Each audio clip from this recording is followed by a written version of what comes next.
Warrior Lore. Chapter 50-50. Fred approached Zichun, wanting to launch a sneak attack from behind. As far as he knew, no matter how many killing crystals Zichun had, it was impossible for him to be a match for two 5-strength realm martial artists. As long as the two of them could block a wave of killing crystals, they would definitely be able to kill him. The bone staff surprised him. This kind of weapon was very rare in the outer region, but it was not enough to make him afraid. Puff! But in the next moment, a ray of light pierced through his mind. There was no warning. He only felt his vision blur, and he did not even have the necessary reaction. It was like being bitten by a mosquito.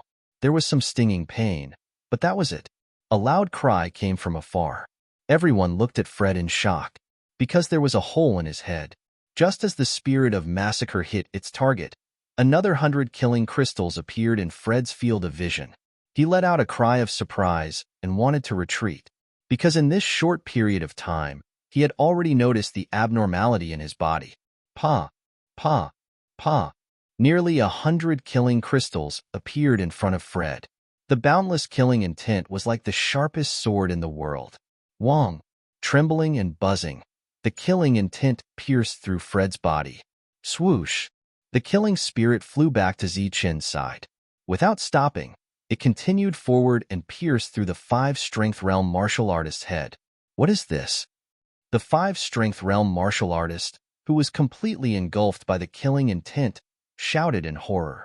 The bone staff smashed down for the second time, and a dangerous ray of light scattered. Bang!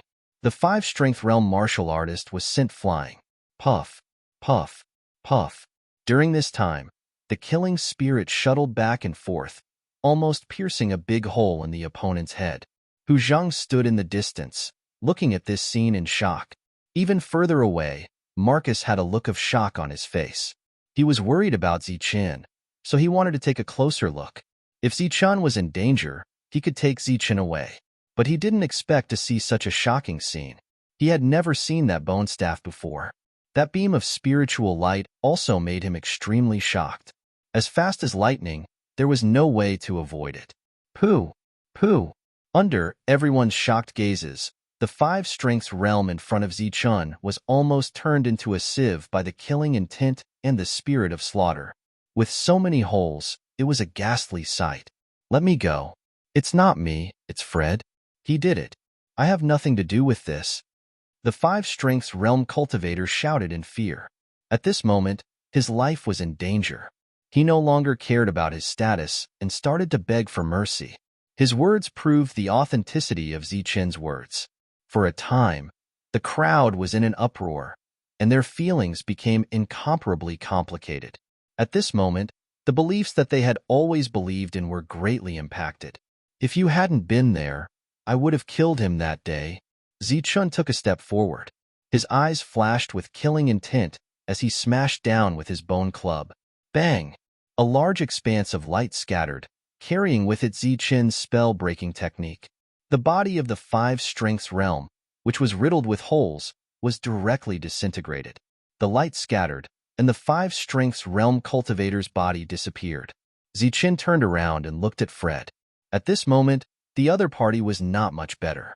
There were about a dozen wounds on his body. Although there was no blood flowing out, his life was quickly draining away. Don't kill me. Don't kill me. He began to retreat, choosing to escape. Zichun followed behind, his eyes cold. Fred must die this time. Fred rushed into the crowd, immediately grabbed a few people, and threw them at Zichun like hidden weapons. The surrounding people cried out in alarm and quickly fled. They simply couldn't believe that this was something that the usually kind lord would do. Zichun's figure flashed, avoiding the attacks of the human figures. Pooh! The spirit of slaughter attacked powerfully, attacking the target with incomparable precision. After more than 10 times, the light on the spirit of slaughter dimmed, and Fred fell down powerlessly. He turned around and looked at Zichun in horror. Spare me, spare me. Zichun did not approach him. Instead, he stood far away, and the spirit of slaughter madly attacked again. Zichun even threw out dozens of killing crystals, which landed on Fred's head. Go to hell, Fred roared. The horror in his eyes turned into resentment, and he pounced at Zichen. In his hand, he held a long saber tightly. On the long saber, there was a strong murderous intent. Zichen did not move from his spot. Another few dozen killing crystals landed on his body. The murderous intent raged wildly. Fred finally fell down, and his body dissipated. Zichen went forward and picked up the long saber. This was a real weapon, not a unique wooden weapon in this world. At the same time, a ring fell to the side. Zichen picked it up. Then, under everyone's gaze, Zichen walked to the place where the 5 strengths realm cultivator died and picked up another ring. When he opened it, the amount of energy inside made him speechless. Then, he looked at the wooden house. There was a mineral vein inside, and there might be martial crystals in the mineral vein. He was going to take a look inside. Zichen, it's time to go. Marcus's voice came from behind. Zichen gave up the idea of going in to explore again. He took out nearly 10,000 streams of energy, placed it on the ground, and turned to leave. Everyone watched Zichen leave, their eyes filled with complicated emotions. At this moment, their faith collapsed. When Zichen passed by Hu Zheng opened his mouth, but did not know what to say. I appreciate your kindness. Zichen nodded at Hu Zheng and said, if you have nowhere to go to the mineral vein and find me. With that, Zichen left. As the two of them walked back, Marcus laughed at himself and said, it seems that I made a very wise choice back then. Zichen had such means. If he really fought to the death, he might be able to kill a 5 strengths realm cultivator. Marcus did the opposite of the others. He chose to live peacefully with Zichen and work together for benefits. Undoubtedly, he did the right thing. Did you want to go to the martial crystal vein? Marcus asked. Zichen nodded. He did have that idea. Although you killed Fred, the rebel army has been around for many years. There's more than one Fred. Marcus said, they have a complete set of survival systems, and there are stronger people behind them. I guess someone has already tipped them off. Zichen's expression changed. He thought that this was the rebel army's headquarters, but he did not expect it to be just one of their bases. Involuntarily, he sped up. At the same time, he was glad that Marcus followed him. Otherwise, according to his personality, he would definitely go to the mineral vein and explore it again. Chapter 50-51. It could easily kill 2 5-strength state cultivators, and it was a higher-level battle. It was a waste of talent to leave such an existence here to mine. Zichen looked forward to Pofa City. After hearing what Marcus said, he was tempted. Can I go? You can, but I'm afraid you'll have to get more kill crystals. Otherwise, it won't be easy to explain. Marcus said, why don't I bring you to Pofa City to take a look the next time I go back? Okay. Zichen nodded. The two of them returned to the original mine. A 4-strength state cultivator who was guarding here informed them that 12 people had died in succession. So many died? Zichen was surprised. He had repeatedly warned them to retreat as soon as they discovered even the slightest danger. Under normal circumstances, as long as they retreated in time and replenished their energy in time, their lives would not be in danger. The situation is not good. There are abnormalities in many places, but we don't know the exact reason. Why don't you go in and take a look? The 4-strength state cultivator said. Okay, let someone lead the way. Zichen, who had just returned, entered the mine again. After taking revenge, he was in a good mood. A 2-strength state cultivator led the way. He looked at Zichen from time to time with mixed feelings. When Zichen first arrived, he knew that Zichen would not live for long when he saw Zichen being suppressed by Gavin and the others. He did not expect that Zichen would kill Gavin and the others and break through to the 4-strength state. However, he was still stuck here. It was obvious that there was no comparison between people. It's just in front. Putting away his mixed feelings, the 2-strength state cultivator pointed ahead and said, go deeper and enter from the cave on the left. You'll find abnormalities there. This is the first place with abnormalities. Most of the people who died were not in the same place. You can go out first. Zichen planned to go to the first place to take a look. Zichen followed the 4-strength state cultivator's guidance and entered the mine. Immediately, he felt that the surrounding temperature had dropped. Buzz. The slaughter spirit appeared and took the lead to charge forward. All this time, It had always been the one to make the first move and absorb the killing intent. Then, Zichen would go in and dig up the other killing crystals. Zichen followed behind. As they ventured deeper, he realized that the chill did not decrease. Instead, it became even more intense.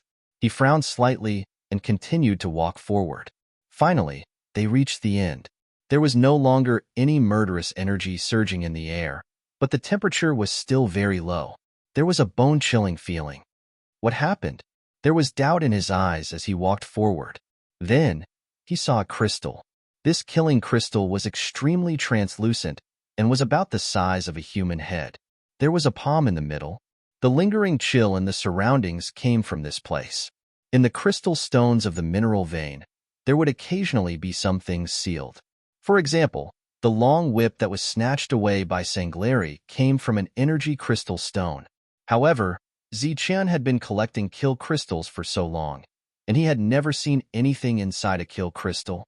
Zichen could easily deal with the killing intent contained within the killing crystal.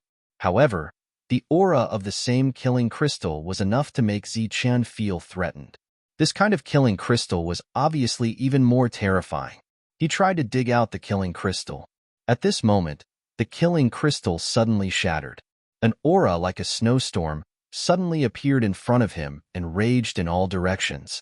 Even though the slaughter spirit immediately stood in front of Zichen and blocked him. However, Zichen's body was still pierced with more than a dozen holes. The powerful force pushed him back until he smashed into the stone wall. He looked ahead in shock. Swoosh! At this moment, the palm suddenly moved forward. Like lightning, it grabbed Zichen's neck tightly. A powerful force surged over. The other party seemed to want to break Zichen's head directly. Pooh! Pooh! Pooh! Pooh! The massacre spirit flew over quickly and attacked the palm continuously, piercing through it again and again. Zichen also grabbed the palm tightly. When he stopped the other party from exerting force, there was light flowing in his palm. Streaks of Dharma Breaker power appeared like rules, constantly changing in front of him. After a few attacks, the palm finally gave in and dissipated into thin air. Zichen leaned against the wall of the cave and kept coughing. The massacre spirit flew back and forth quickly, devouring the remaining killing intent. Zichen immediately took out 2 streams of energy and started to replenish the life he lost. His face was full of fear. Fortunately, he had the massacre spirit and could ignore the killing intent. Otherwise, he would have died without a doubt. After Zichen recovered, he found that the killing intent around him did not disappear. Instead, it became stronger. This situation was like standing naked in a world of ice and snow. It was bone-chilling. What's going on? Zichen walked forward and found that there was an even bigger killing crystal at the place where the killing crystal shattered. Only a small part of it was exposed. Zichen did not know how big it was inside. Zichen lowered his head and looked forward. He saw an eye through the killing crystal. Just as he looked at the eye, he found that the eye suddenly opened. It was a merciless eye. Swoosh! Zichen's face changed and he quickly retreated. Previously, it was just a palm and it almost took his life. Now, it was a moving eye. He could only see an eye, but he could not rule out the possibility that it was a complete life form sealed in the killing crystal. If that was the case, the consequences would be unimaginable. Once Zichen dug it out, he probably would not be able to walk out of here alive. Zichen did not dare to try again and decided to change to another place. He went out to look for someone and led the way to the second mineral vein. Here, Zichen saw a similar situation. A complete skeleton was sealed in one of the huge killing crystals. The skeleton was as white as jade and seemed to be somewhat sacred. It was extremely extraordinary. Zichen did not dare to act rashly and retreated from inside. After that, the same situation occurred in several other places. Moreover, Zichen found that these mines were not far from each other.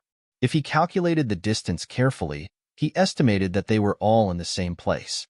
Zichen walked out with an ugly expression on his face. "What's wrong?" Marcus asked. Zichen told him about the situation inside. When Marcus heard it, his face changed. "It's a strange creature. Stop digging. It will be troublesome if you dig it out." Zichen looked at Marcus. Something similar happened in Pofa City. Someone dug out a skeleton, but the skeleton broke the killing crystal on its own and killed everyone. After that, it disappeared. Marcus' face was pale when he talked about this incident. At that time, he was only in the 3rd strength state and was not valued in Pofa City. It was because of that incident that many people died that he became useful. Stop digging. Come with me to Pofa City. We have to report the situation here, Marcus said with a serious expression.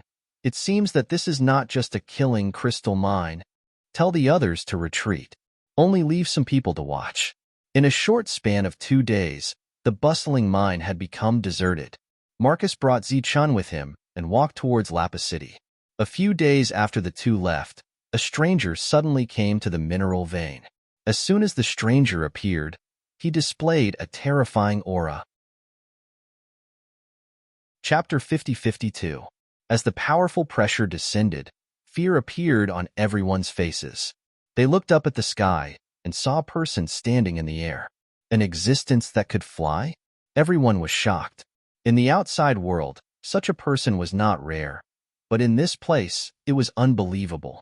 This was beyond many people's imagination. Zichun, come out, the person shouted, and his voice spread like thunder. Aura continued to descend from the sky like layers of expanding waves. The people could not withstand the aura, and they all fell to the ground. Sir, Zichun is not here. A 2nd strength state cultivator mustered up his courage and said with a trembling voice, "Where did he go?" The person asked indifferently. There was no energy around him, and no one could tell his true level. He went to Pofa City. The person glanced in the direction of Pofa City, and his eyes flashed with coldness.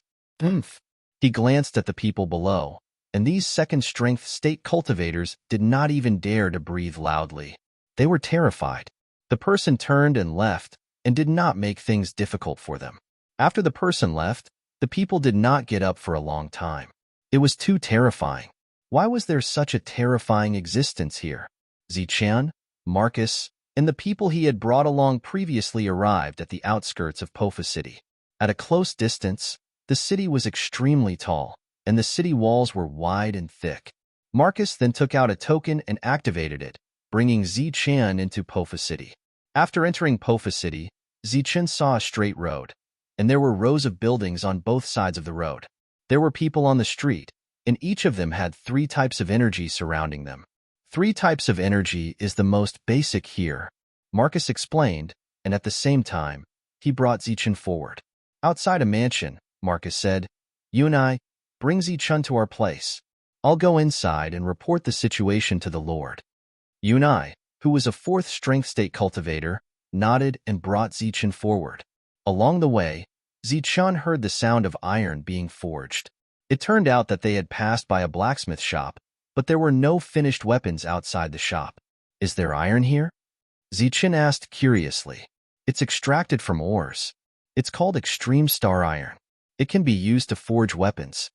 Yunai said, "Don't underestimate this place. Compared to the outside world, this place is more like a complete world. Not only those things outside, but also food." Food? Zichun was stunned and could not believe it. Didn't they say that one would only have a real body after reaching the 6 forces state? Why would there be food? Yunai smiled and said, "Guess?" Zichun's eyes immediately widened. Could it be a creature of the 6 forces state? That's right.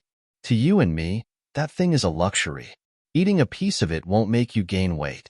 Instead, it might make you bankrupt. Along the way, Zichun saw a few more shops, but there was no doubt that there were no finished products. Because every finished product would be pre-ordered in advance, there was no way to wait until the moment it was put on the shelves. Along the way, Zichun's horizons were broadened, and he was amazed. This place was not much different from the Saint Spirit realm. However, in this place, it was incomparably magical. Because of the rules, those that could exist in reality were extremely extraordinary. For example, the current Zichun was at most an energy body. Yunai pointed to the surroundings and said, "Without the token, you can't leave Pofa City from here. It's like 2 separate worlds." Yunai brought Zichun to a place to rest and waited for Marcus to return. Not long after, Marcus returned. Let's go. Sir wants to see you. He brought Zichun to the previous mansion, which had the words 8 Mansion written on it. This reminded Zichun of the devil ape. He wondered what level they were at now and whether they were doing well. After entering the mansion, he saw some servants along the way. They were all in the three forces state. As Marcus passed by, these servants bowed to him. At this moment, Zichun seemed to understand why Kevin was unwilling to come to Pofa City back then. They were both in the three forces state, but Kevin was more carefree outside. Perhaps it was because of this that he became unruly and walked onto a path of death in the end.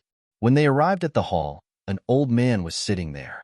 Sir, I've brought Zichun. Marcus cupped his fists and said.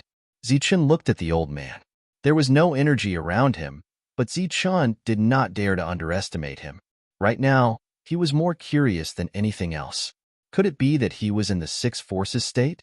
You're the Zichun that Sanglali said he must kill? The old man asked calmly.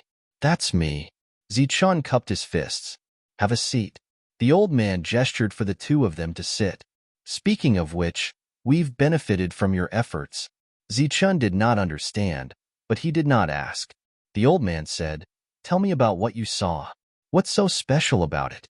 Zichun stood there and explained everything in detail, including the moving eye and the skeleton sitting cross-legged in the killing crystal. The old man's expression was calm at first, but gradually it became serious. In the end, he said directly, Don't go to that place. What are those? Zichun asked curiously. It might be an ancient battlefield sealed by the killing crystal. Some are completely dead, but some can be revived with the help of killing intent. Once they appear, it will be a disaster.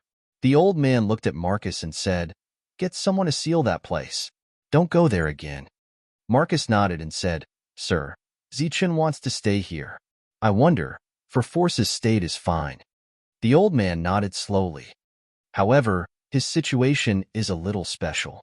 If he stays here, it will be troublesome. Is it Sanglali? Who else could it be? The old man said helplessly, She's been here a few times recently. Zichun naturally had an impression of that woman. He had never seen such a despicable person. If he had the chance, he would definitely kill her. Then what should I do? Just stay outside, the old man said helplessly. If you stay outside, Sanglali can't do anything to you. If you stay in Shatter Fa City, you'll be in danger. Looking at Marcus's unwilling expression, the old man continued, This time, we owe it to you. When you go back, you'll be in charge of that area. It's under our control now. It was obvious that Zichun was going to replace Gavin and completely rule over that area. To Zichun, it was undoubtedly a promotion. The two of them walked out.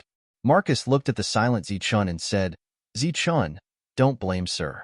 To be honest, the Breakers have too much power here. Sir didn't let you stay for your own good. Zichun nodded and said, I know. It's him. Kill him. Suddenly, a voice came from the front. Chapter 50-53. Solali led 2 fourth strength state cultivators towards them. When Marcus saw them, his expression changed. Solali, what are you doing? Solali was aggressive and obviously had ill intentions. Get lost. This has nothing to do with you. Solali's voice was cold and the whip in her hand was already lashing out. She was only a 4th strength state cultivator, but she had no respect for a 5th strength state cultivator. Zichun's figure flashed and he retreated, avoiding the attack. He looked at Solali with a cold gaze. You dare to dodge? Solali snorted and moved forward again. Her whip was like a snake as it swept towards Zichun. You can attack here? Zichun asked while dodging. His gaze was cold. This was considered an enemy meeting. If there were no rules here, he would not mind killing her. Marcus obviously knew Zichun's strength. He could even kill a 5th strength state cultivator, let alone a mere Solali. He quickly said, Don't be rash. There are rules here.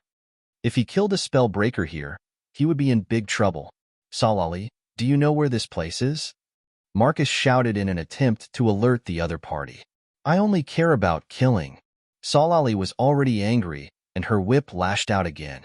Zichun, who was retreating, suddenly turned around and rushed in front of Solali at an extremely fast speed. Solali was shocked. She thought that he would not dare to resist, just like when they were outside and let her whip him. Now that Zichun suddenly approached her, she was a little flustered. Zichun, who was close to her, used his left hand like a knife and slashed at her wrist. Salali's whip immediately fell from her hand. At the same time, Zichun clenched his right hand into a fist and punched her face. Bang! Salali was hit in the forehead, and her body flew backwards. How dare you! The two people who came with Salali saw this, and their faces were filled with anger. They immediately rushed towards Zichun. The two of them were also spellbreakers and did not fear the rules here. Since he had already made his move, there was no need to hold back. Zichun rushed towards the two. When the two fists met, powerful energy surged and one of them slid backwards. Zichun felt a sharp pain in his head. It was as if a strong force had entered his sea of consciousness, causing a sharp pain. He shook his head, and the stinging pain disappeared. At this moment, a second fist was coming. Zichun caught the other with a backhand grip. Buzz!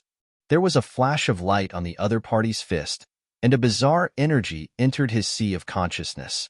Zichun felt another wave of pain in his head, but he didn't slow down. He landed a punch on his opponent's head and knocked him to the ground.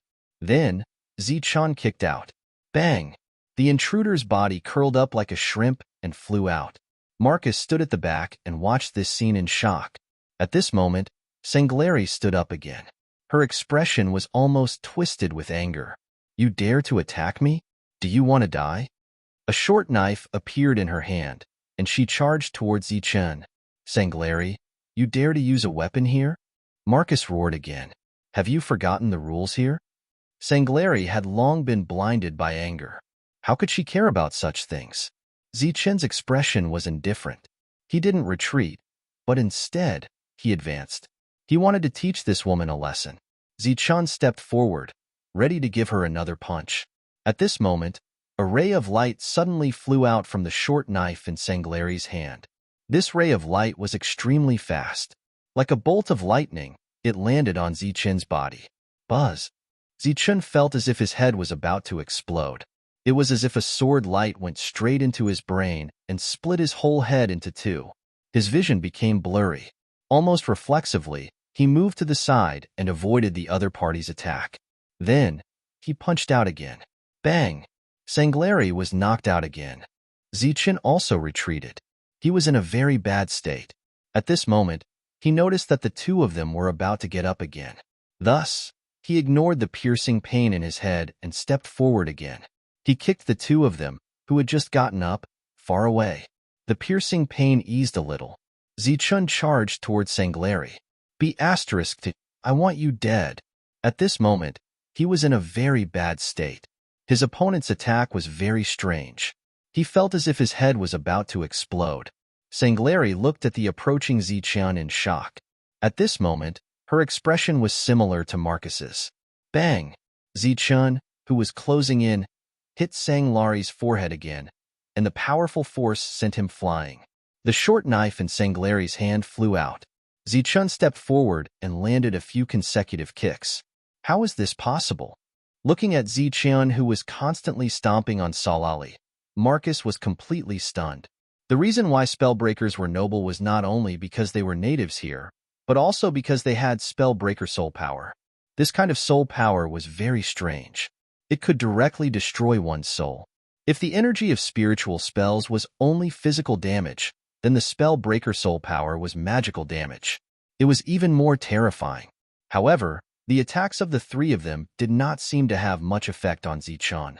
Instead, they were beaten up by Zichun. Moreover, Zichun clearly hated Sanglari. At this moment, not only was he beating her, but he was also humiliating her. His foot did not land on Sanglari's body, but on her head and even her face. Marcus looked at this scene and curled his lips. Fortunately, Sanglari did not have a real body. Otherwise, she would have vomited blood. The other two shouted and rushed over. Zichun turned around and threw a few punches. After knocking the two of them down, he kicked their heads. Zichun's feet were shining. He kicked them hard. Finally, after more than 10 kicks, the two of them fainted. Sanglari wanted to escape, but Zichun would not give her the chance. He chased after her. "Marcus, hurry up and stop him," Sanglari shouted. At this moment, she was really afraid. Zichun was like a monster. No matter how she beat him, he would not die. The commotion here was not small. Many people walked out. After seeing Zichun chasing after Sanglari, their expressions changed. They had never seen such a situation before. "Marcus, hurry up and stop him," Sanglari shouted angrily. Marcus stood in the distance and did not stop her. The current Zichun was obviously in a situation where he had lost his mind. It was obvious that he could not be persuaded. However, from his previous attacks on the two of them, it proved that Zichun still had a sense of propriety. All along, spellbreakers had been suppressed by spellbreakers. Such a scene was rare. Zichun was indeed very strange. Why did he not fall even after being attacked? Finally, Zichun caught up with Sanglari. Without hesitation, he kicked her head and stepped on her face. The saying of having tender feelings for the fairer sex did not exist in Zichun's world. Sanglari screamed and resisted at the same time. Zichun's body also began to sway. The people in the distance all stared with their eyes wide open. They were shocked. Dong! In the end, Zichun won and kicked Sanglari until she fainted. After that, he staggered over and stood in front of Marcus. "Let's go."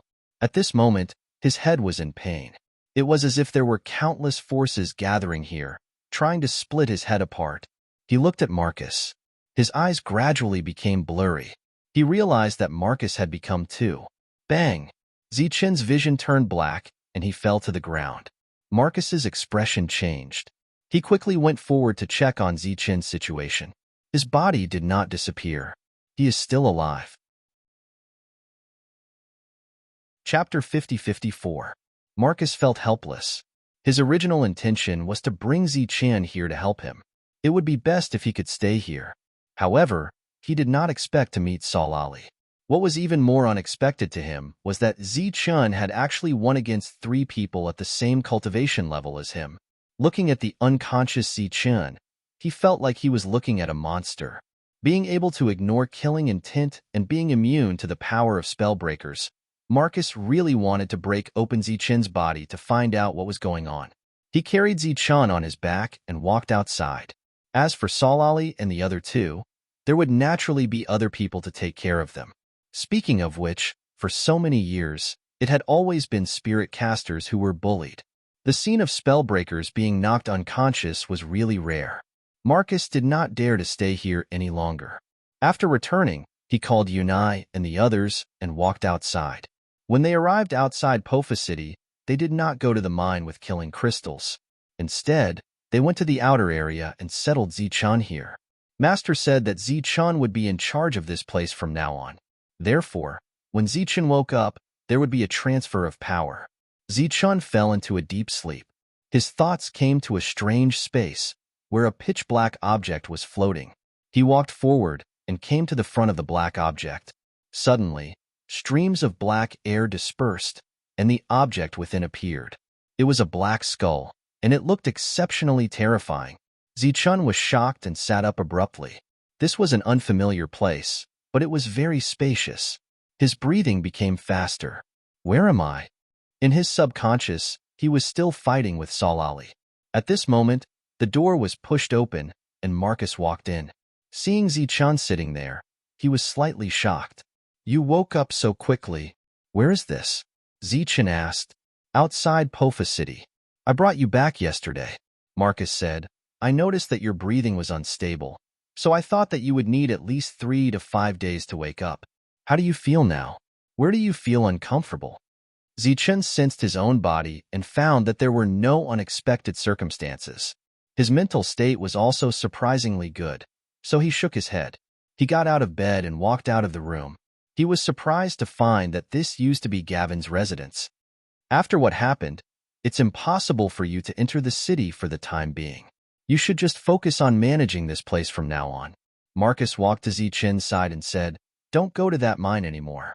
I received news that not long after we left, a 6 Forces State cultivator appeared." 6 Forces State?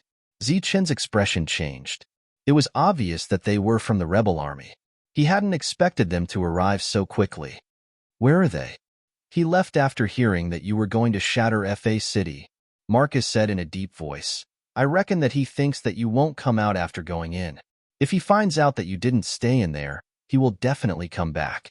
Zichen frowned. Right now, he could only deal with a 5-force realm cultivator. It was unrealistic for him to fight against a 6-force realm cultivator. If the other party came back, it would obviously be a huge problem. So, this is for you. Once you feel that something is wrong, run into the city. Marcus took out a token and said, of course, it's not absolute. Maybe that person won't come back. Zichun sighed. There were troubles everywhere. Now that he couldn't mind killing crystals, he didn't have much left. He couldn't fight against a 6-force realm cultivator. Back then, Hu Zheng was a spy in the rebel army in the place controlled by the shamans. At the moment, Zichun couldn't be sure if there were any rebel army in that place. If there were any rebel army, they would definitely send news about him back. It seems that I can only work hard to break through. Zichun sighed. However, it was obvious that this hope was very slim. He relied on martial crystals to break through to the 4-forces state. How could it be easy to advance further? Moreover, his improvement was already very fast. I'll go back and discuss with Sir to see if it's possible to get you a martial crystal source. Yes, Marcus said. What's a martial crystal source? Zichen asked curiously. It's something condensed from martial crystals. Sometimes, there will be such things in martial crystal or veins. Each small portion is extremely valuable. Marcus thought for a moment and said, the lowest grade is about 10 pieces of martial crystal Oregon. Zichun was speechless. A piece of martial crystal ore was already extremely valuable. A martial crystal source was even more so equivalent to 10 pieces of martial crystal Oregon. How could he possibly get his hands on it? Did you use this to break through to the next level? Zichen asked. Marcus nodded. I used the one with the lowest grade and some luck to break through the realm. Zichen obviously didn't have any extravagant hopes. For now, it was better to take one step at a time. Putting aside the threat of the 6-forces state, Zichen really did have some things to do. For example, he wanted to make this place more orderly and prevent the situation of embezzlement so that more people could survive. By the way, how did you resist the soul attacks of those spellbreakers? Marcus thought of a question and asked curiously. The reason why spellbreakers are superior to others is also related to their unique attacks. Zichen shook his head. I'm not sure. I just feel a headache, but it's not life-threatening. You won even though it was 1 against 3. You're really amazing, Marcus said. However, you have to be on your guard from now on. She might come back again. A murderous intent flashed in Zichen's eyes. If she comes out, does that mean I can kill her at will? Logically speaking, that's the case. However, you have to be careful. After all, she's a spellbreaker. It'll be troublesome if she dies. Zichen asked again. Then will she find a cultivator of the 6 powers realm?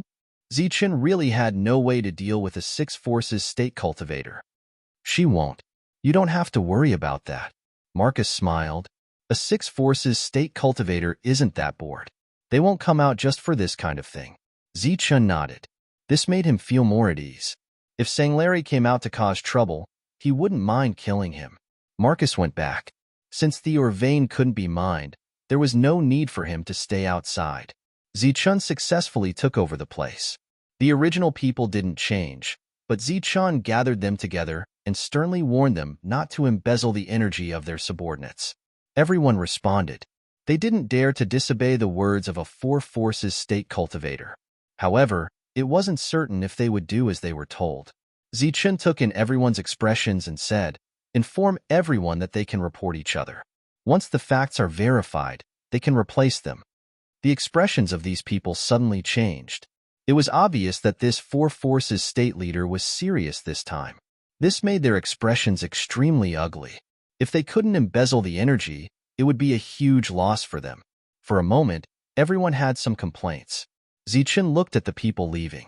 He wasn't familiar with these people, so it was naturally not easy to control them. He decided to make a trip to the shaman's place and find some acquaintances. Chapter 50-55. Along the way, there were no threats that could affect Zichun. In this place, he was already unimpeded. When he arrived at the shaman's place, Zichun did not look for Miao Pengfei. Instead, he went straight to the shaman leader. "Shaman," Zichun called out when he arrived outside the house. The shaman walked out of the room in confusion. There were not many people who dared to call him by his name.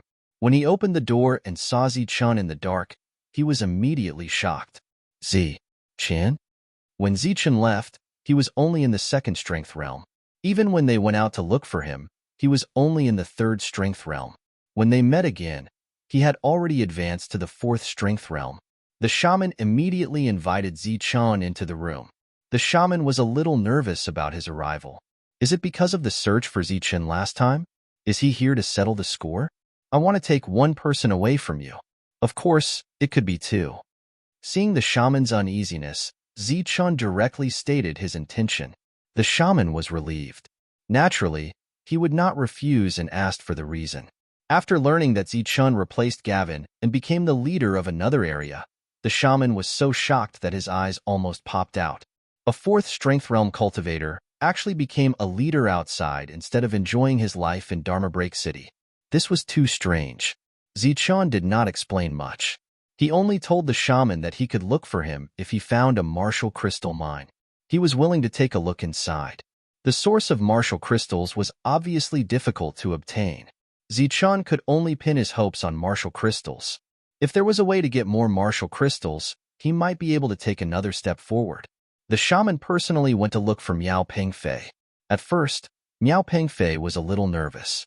He did not know why the master was looking for him at this time. However, after seeing Zichun, his worries disappeared and he was pleasantly surprised. When he saw the fourth strength around Zichun, he was even more shocked. "I'm here to take you back. Where's Hu Zheng? Is he still in your team?" Zichun asked. "Yes, he's the leader now." Miao Pengfei nodded. "When did you break through?"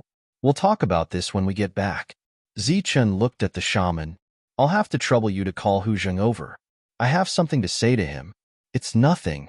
Not long after, Hu Zheng also came. He was naturally very nervous. He was surprised to see Zichun. "I'm here to bring Miao Pengfei back. When I learned that you're here, I wanted to ask you if you want to come with me." Zichun smiled and said, "Right now, I really need some trustworthy people." "Where to?" Hu Zheng asked. "I've taken over the place that was originally under Gavin's control. I plan to reorganize it, but there's no one I can trust." Zichun said, "I hope to make it a place where there is no oppression or embezzlement. Someone needs to be in charge of supervision." When Hu Zheng heard this, he looked at Zichun with a complicated expression. Last time, before she could finish, Zichun interrupted her. "I've already said that I appreciate your kindness. So, this time, the opportunity has come. Are you willing to go to my place for the pursuit in your heart?" "Of course I'm willing, but..." Hu Zheng hesitated. "But last time, I brought some people. They're in the same situation as me. They're disappointed in Jutian City and have nowhere to go." Zichun asked, "Are you trustworthy?" Hu Zheng nodded. "Absolutely," Zichun said, "then take them together. I'll talk to the shaman about this later." This was not a big problem. The shaman did not hesitate and readily agreed. Of course, this was also because of Zichun's realm. The shaman was not willing to have an unpleasant relationship with a fourth strength state cultivator. He just came to ask for a few people. Even if he wanted his position, he had to give it to him. Zichun went back first. Miao Pengfei and Hu Zheng brought people over later. They were naturally not as fast as Zichun. After returning, Zichun took out his energy and began to cultivate, even though the hope of breaking through was slim. On the third day, Miao Pengfei brought people over. Zichun directly gave them the authority to supervise. In Zichun's room, a person called Neil was telling Zichun about the situation here, the distribution of the various teams, and the distribution of the mineral veins. "Sir, we control 15 mineral veins, big and small. The current count is 13,000 people. This is only an estimate, not an absolute number," Neil said.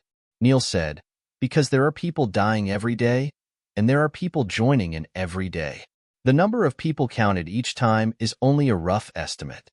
Zichun said, "Just follow the original plan and pass down the order." Neil nodded, but there was hesitation on his face. He wanted to say something but stopped. "If you have something to say, Just say it. There's no need to be restrained here, Zichen said. If everything goes well, we'll be cooperating for a long time in the future.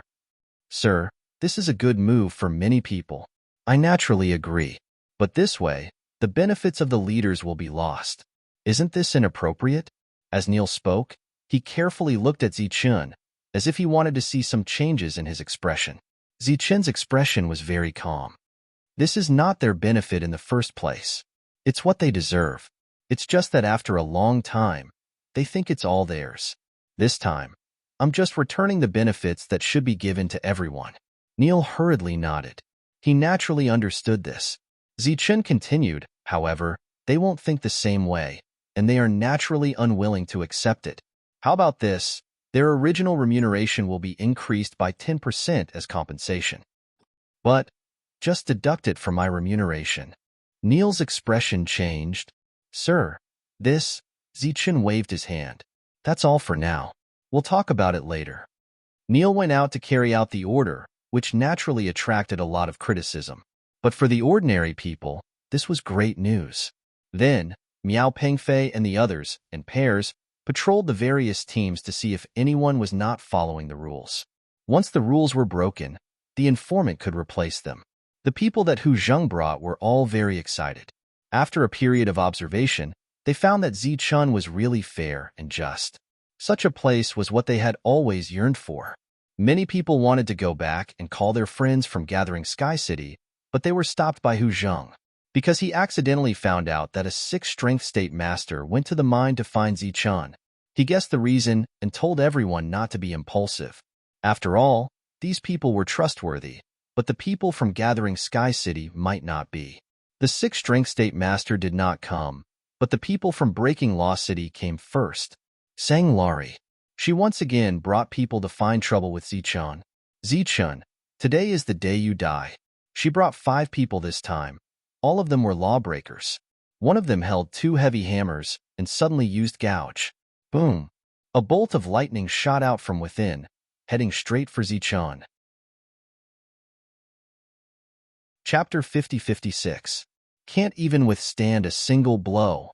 Seeing Zichen fall to the ground, the man with the heavy hammer said with disdain, Sanglari, this is the guy you were talking about? He doesn't look like much. Sanglari said, he has resistance to ordinary soul power attacks, but he naturally has no resistance to your twin soul hammers. Otherwise, I wouldn't have asked you to come. If I had known that he would be so weak, I would have made my move later. As they spoke, they walked forward. Before beating him to death, we should torture him first. The others nodded and looked at Zichen, who was lying motionless on the ground, looking very regretful. After all, it was this guy who made them, the Spellbreakers, a laughing stock last time. It had always been the Spellbreakers suppressing the Spellbreakers. When did it reverse? He had to get back at them no matter what. But they didn't expect that Phoebe would directly kill him the moment he arrived. There were many people in the distance. When they saw this scene, their expressions changed drastically. Their eyes were filled with fear as they retreated. A master of the 4th realm of strength was killed in an instant. This person was too terrifying. There were also some people who sneered secretly. They were all small leaders.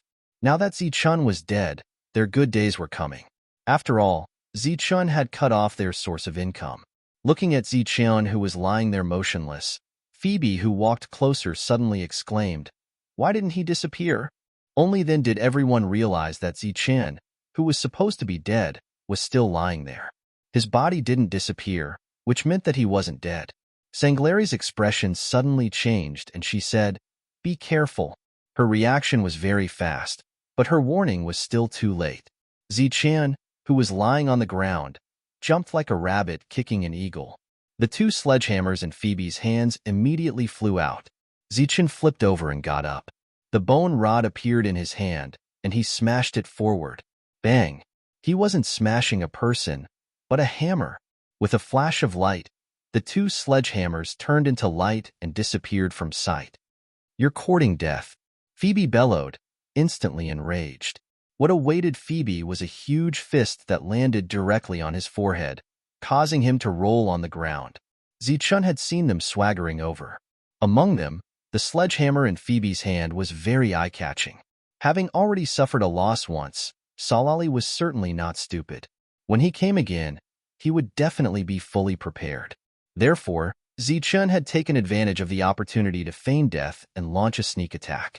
Of course, this was also because he had withstood the attack. If he had not withstood it, he would have really died. After sending Phoebe flying with a punch, Zichun quickly approached Sanlali and smashed the bone club in his hand.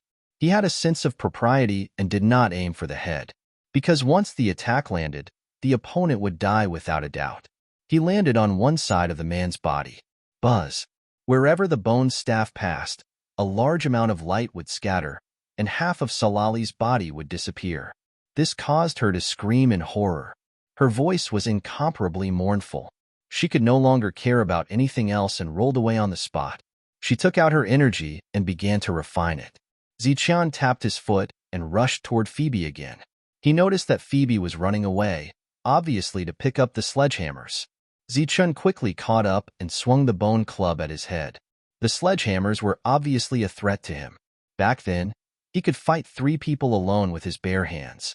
Today, he took out the bone club. It would be merciful if he did not kill anyone. He caught up with Phoebe and knocked him down with one blow. Phoebe fell to the ground. Half of his body was gone, and he screamed in fear. Zichun flashed and went to the next person. Then, under everyone's gaze, Zichun, who was also in the 4 forces state, completely destroyed the remaining 4 people.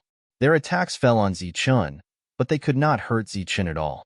On the other hand, Zichun's bone club fell and hit them until they either lost a body or an arm. Zichun's control of strength was very precise and accurate. Everyone looked miserable, but they did not die. Zichun held the bone club in his hand and walked to Solali. In front of everyone, he grabbed her hair and threw her aside, ignoring her screams of horror. Solali fell to the ground but did not dare to say anything. She could only continue to refine energy and repair her lost body. Zichun threw the other 5 people over one by one. "What are you doing?" A slightly fat lawbreaker looked at Zichun in horror. Zichun turned around and shouted, "Someone, help me pick up the hammer." Immediately, someone trotted over. "Wanna live?" Zichun sat on a rock and looked down at the 6 people. Yes, yes, the slightly fat lawbreaker nodded. His injuries were recovering faster. Zichun held the bone club in his hand and struck again. Butterball screamed as one of his arms and shoulder was gone. Butterball's body trembled. He hurriedly took out energy and continued to refine. Zichun just stood there and looked at those who were about to recover. He would strike them, ensuring that they would not die, but they would not recover either. More and more people gathered in the distance. Everyone looked at Zichun with eyes full of admiration. Zichun was the first person who dared to treat the people of Pofa City like this. "Big brother, please spare us. Spare us." Amidst the screams, the bone club fell again. Zichun didn't say anything during this period. He just continued to torture them like this for 4 hours. The 6 of them were on the verge of collapse. He said all sorts of things to beg for mercy, but it was useless. The other party refused to budge at all.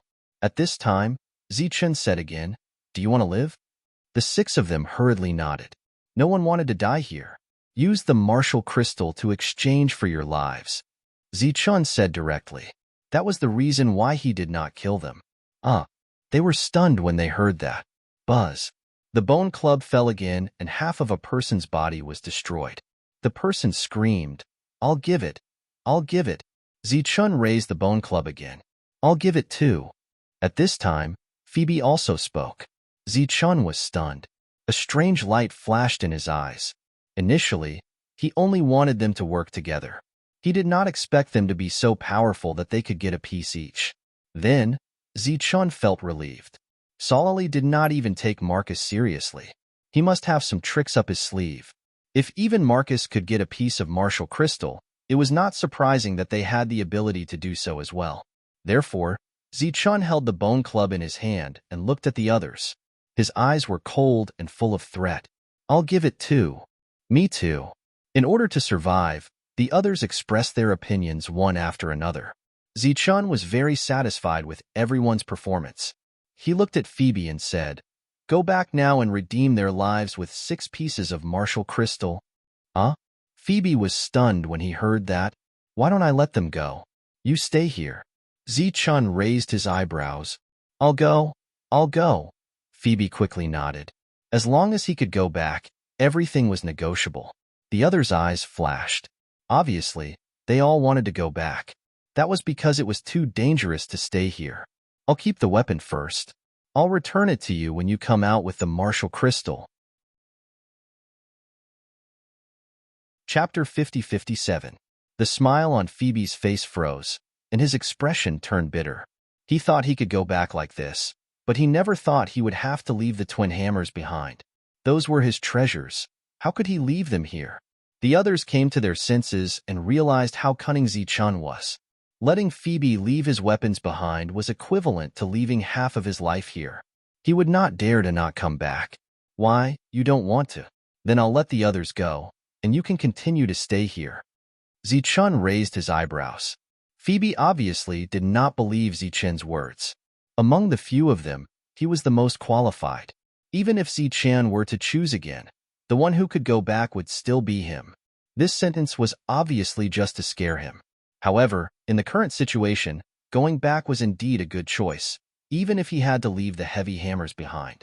Because if he stayed here, he might die. Just you wait. I'll take out the martial crystal. Phoebe looked at the few of them. But we have to say this in advance. Everyone will get one. Then, everyone will have a share. With that, Phoebe left. Zi-chun looked at the few of them who had recovered. Guys, I only want the martial crystal. If you guys are honest, I won't make things difficult for you. Otherwise, you'll be missing an arm or a leg until that guy comes back. Honest? We'll definitely be honest, Butterball said hurriedly. Obviously, he was really scared by Zi-chun.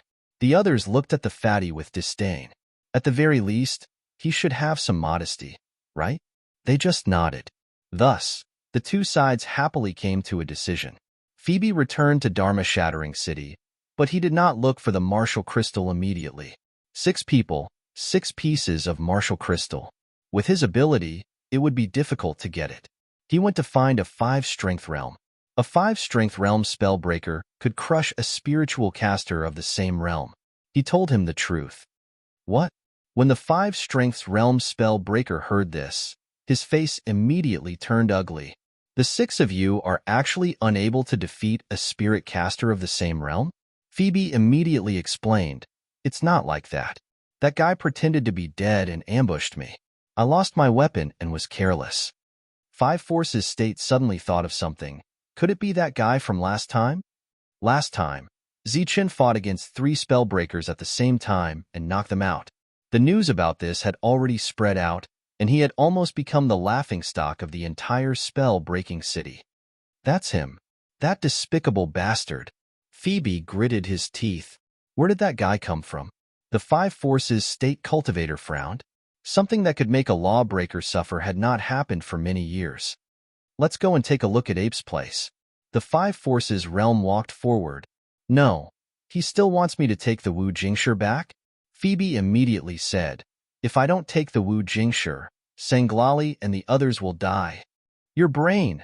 Kino turned around and glared at Phoebe. He said angrily, how can a lawbreaker be threatened by a mere spirit mage? Follow me. Phoebe had no choice but to follow Kino. They arrived at 6 Forces State 8-Bert's residence. At that moment, 8-Bert was talking to Marcus. Kino went straight to the point and asked, what's going on with that little guy called Zi-chun? 8-Bert asked in surprise, what happened? Before Phoebe could speak, Kino interrupted, it's nothing. Just tell me, what's going on with that little guy? Ape shook his head, I don't know. He's just a subordinate of a subordinate of mine. He's usually very inconspicuous. Did he make things difficult for lawbreakers again? Why don't I get someone to call that subordinate over and ask him? Phoebe still wanted to say something, but after a glance from Kino, he stopped talking. You're saying that he's just a very inconspicuous guy? Kino looked at Ape. Ape nodded. Of course. He's so inconspicuous that I don't even know that there's such a person. Marcus, do you know? Marcus said, I've heard that he's already in 4 Forces State. It's said that he's always wanted to enter Dharma Breaker City, but he's not qualified. Sir, don't you remember? The last time he came here, he wanted to get the qualification to enter the city, but he was rejected by Sir.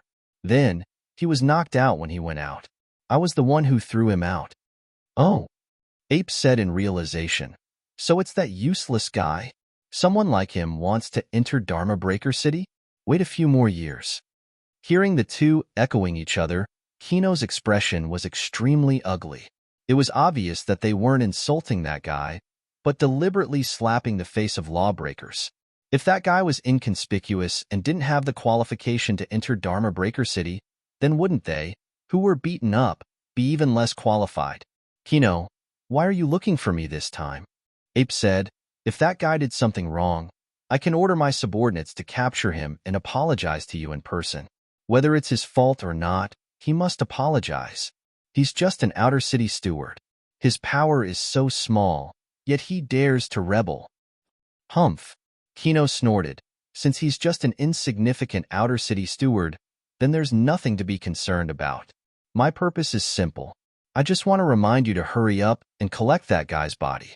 If you're late, his body will be gone. Let's go. With that, Piper turned around and left. After the two of them left, Paubert and Marcos burst out laughing. For so many years, the lawbreakers were arrogant and looked down on others. There weren't many times that they could be embarrassed. After laughing, Marcus said worriedly, Sir, how should we deal with him this time? You mean Kino? He's indeed troublesome as a 5-strength realm cultivator. Ape frowned slightly. Marcus shook his head and said, I didn't mean that. Kino is just asking for trouble if he goes to Zichan. What I mean is that Zichan can only defeat Kino. If another 6-strength realm lawbreaker comes, he won't be able to resist. Marcus's appearance here was naturally not a coincidence. He had received news from outside the city and immediately came to discuss it with the Lord. Sometimes, those spell breakers valued their reputation more than their lives. It was almost impossible for them to take out 6 pieces of martial crystals. He didn't expect Kino to come so soon after he arrived. It was obvious that he would be the one to go out of the city to deal with Zichan. What did you say? Ape was shocked. You said Zichan can deal with Kino? Marcus nodded and said, I can't guarantee anything else, but Kino is indeed not a problem. Back then, he had seen Zichan kill 2 5-strength realm lawbreakers with his own eyes. Coupled with his resistance against lawbreakers, it shouldn't be a problem for him to deal with Kino alone. Moreover, he believed that Zichan had already guessed that things wouldn't go so smoothly and was already prepared for another battle. If that's the case, then this kid is a treasure. No matter what, we have to protect him. Ape said, how about this? You go outside and see the situation first. I'll go up and look. No matter what, we can't let this kid be bullied to death. A guy who can continuously humiliate lawbreakers, I believe that many people should be willing to protect him. Ape left the mansion. Marcus walked out of the city. Kino took Phoebe out of the city in advance. We didn't take the martial crystals. That kid will kill them. Phoebe was still insisting on this matter. Shut up. If you say such discouraging words again, I'll tear your mouth apart. Kino was so angry that he wanted to hit someone. Chapter 50-58. Kino, who was in the 5-strength state, brought Phoebe out of Pofa City to look for trouble with Zichan. Phoebe said worriedly, this won't do. That Zichan will kill us. We have to bring Wu Jingshi out. Shut up. Kino turned around and scolded. If you keep talking nonsense, I'll kill you first. Phoebe said again, then do you have Wu Jingshi? No matter what, we have to save her first, right? Shut up. Kino kicked Phoebe and sent him flying. If you keep talking nonsense, I'll kill you first. Phoebe stood up with his hands on his stomach. He was very unwilling, but he could only remain silent. The two of them arrived at the outskirts of Pofa City and walked towards Zichen's camp. The two sides met. Solali and the others seemed to have seen hope. Their eyes were filled with fervent light. Zichen's lips curled into a smile as he placed the blade in his hand on one of the people's necks. Coincidentally, it was Butterball. Butterball's body was trembling. He immediately shouted, Phoebe, where's Wu Jingshi? Take it out. Phoebe's face was bitter, but he did not say anything. Shut up, Kino shouted. You've disgraced the Pofa city. Looking at Kino, Zichen's blade trembled. He moved closer to Butterball's neck and said indifferently, if you come any closer, his head will be separated from his body. How dare you? Kino's eyes were filled with coldness. He did not stop. Zichen smiled coldly and suddenly exerted force on the blade in his hand. No. Stop. Stop. Butterball shouted in fear. But Kino did not stop. Butterball shouted, Phoebe, King set us up. Solali and the others were also filled with fear and anger. When Butterball's head was separated from his body, it would be their turn. Stop. Are you crazy? Phoebe hurried forward and stopped Kino. Do you want to kill everyone? Kino kicked Phoebe away but did not continue to move forward. He looked at Zichen and said coldly, let him go if you know what's good for you. Otherwise, you know the consequences. Are you threatening me? Zichen sneered. Where's Wu Jingshi? Did you bring it? Do you think I will give you martial crystal stones? Kino laughed mockingly. If you don't release them today, it will be the day of your death. So you didn't take it? Murderous intent flashed in Zichen's eyes as the blade in his hand slashed down. My lord, wait. I have martial crystal stones. I have them. Butterball shouted again. He was so scared that his body trembled violently. Solali and the others were not much better off. The blade was once again hovering over his neck. Fortunately, it had stopped. Phoebe, where's Wu Jingshi? Butterball said angrily. Didn't I ask you to go back and get the martial crystal stones? Where's the stuff? Phoebe said helplessly. He didn't let me take it. Ku. Butterball was angry and shouted hysterically. I asked you to take the martial crystal stones to save people. You're King harming people. Why are you looking for this idiot? K. He doesn't care about our lives at all. Kino's face was gloomy. Can't. Pay attention to your status. As a spellbreaker. Butterball roared. Pay attention to your mother. Where's Wu Jingshi? Take the martial crystal stones out. Kino said coldly, of course not. I'm here to save you. After I kill him, you'll be free. Free your ass. I'll Ku. You're King a pig teammate. Normally, Butterball and Kant would not dare to talk to a 5-strength state with such an attitude. But now that it was a matter of life and death, they could not care less. Get lost quickly. Pig teammate. Get lost, pig teammate. We don't need you to care about us. Sanlali and the others also cursed. Phoebe could have found anyone, but he had to find this conceited idiot. Even if you want to kill people, you should first take the martial crystal stones and save us, right? Pay attention to your status. Even without the martial crystal stones, I can still save you. Kino's face was dark. These people obviously had no bottom line as a spellbreaker. K off. Kant was about to cry. It was unknown whether it was from anger or fear. We don't need you to care about us. Get lost quickly. After that, Kant tilted his head and looked at Zichen. Sir, trust me this time. I'll go back and get the martial crystal stones for you. I promise, a total of 6 stones, not one less. Next to Butterball, a young man also said, I can get it too. Sanlali also said, me too. There was no other way. Phoebe had found a pig teammate. Their lives were in danger at any time. Naturally, whoever could leave would survive. Zichen said, guys, I believe in your abilities, but now, I'm really sorry. No, sir, trust me this time. Just this time. I'm definitely honest. I'll never be like these 2 idiots. Kant screamed, sir, trust me this time. Seeing this, Phoebe was also very regretful. If these people died because of him, he would definitely feel extremely guilty. Wait for me. I'll go back and get the martial crystal stones. Phoebe said, this time, I'll definitely get it. Zichen said, this time, I trust you. But 6 martial crystal stones are no longer enough. Buzz. As soon as his voice fell, cold light shot out in all directions. The 5 people on the ground instantly lost 4 of their limbs. Like human sticks, they fell down. The 5 of them only realized it later and screamed in pain. "You're courting death." Kino was furious. This time, his expression really changed. He finally realized the seriousness of the matter. If these knives had been on their necks, then they would have been done for. Phoebe's body also trembled. At this moment, he wanted to kill Kino. "I'm sorry, guys. Since the enemy is here, I naturally have to deal with him first." After saying that, Zichun strode forward, abandoning the 5 of them. This was also to prevent the 5 of them from escaping. "Today, I'll definitely kill you." Kino rushed forward, holding a long saber in his hand. The blade flickered with cold light. "Go to hell." When he was a few feet away from Zichun, he slashed down with his saber. Immediately, a light of energy flew towards Zichun. Zichun smiled coldly and blocked with his long saber. Buzz! The attack fell into the long saber and went straight to his brain. Seeing that Zichun was hit, Kino said indifferently, "You want to..." Poof! Before he finished speaking, a light pierced through his brain. He let out a scream.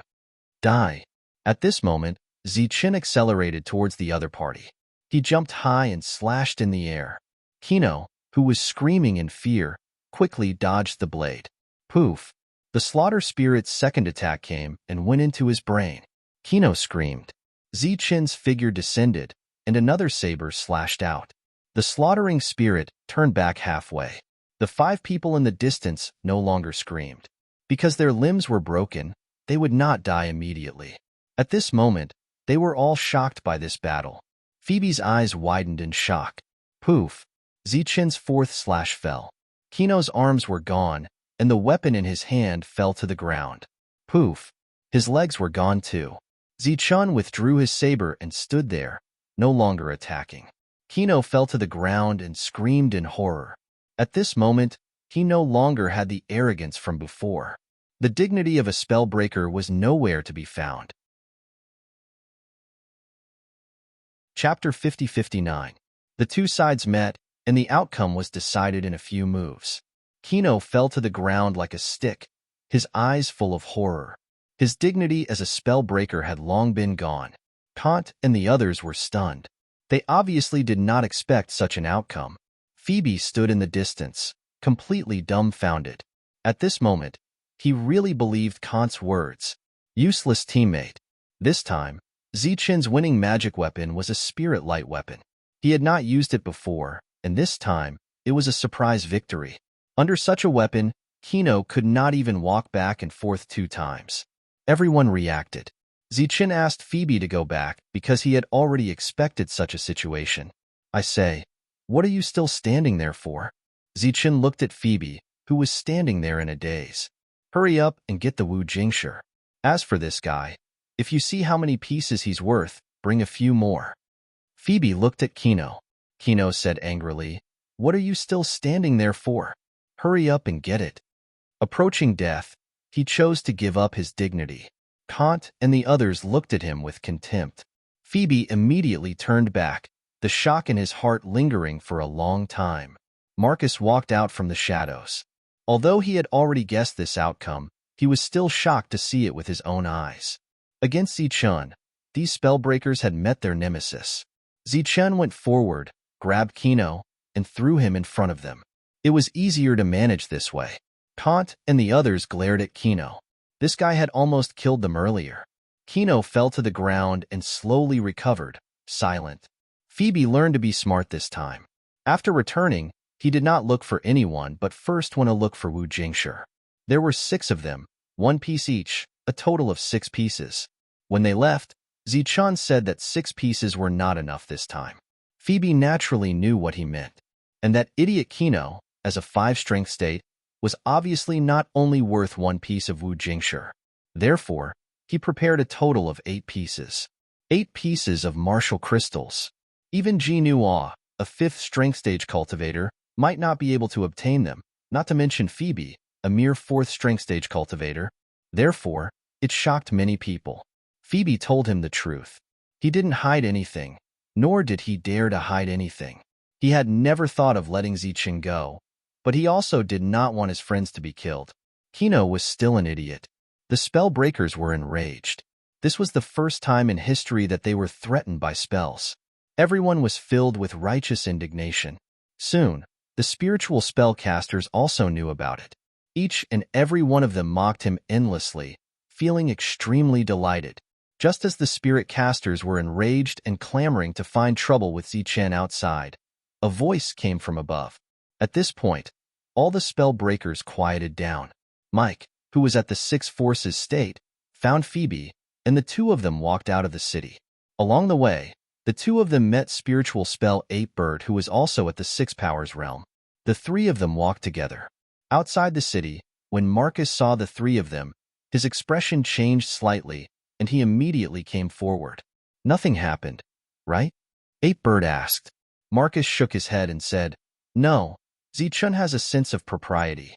From the looks of it, he only wants to give these people some punishment. Humph. Mike snorted coldly but did not say anything. No matter what, Spellbreaker City was also a place where reason could be found. In this matter, the Spellbreakers were in the wrong first. A group of people went outside to find trouble with one person, and they hadn't even fought. How could they reason? A group of 4 people walked towards Zichun.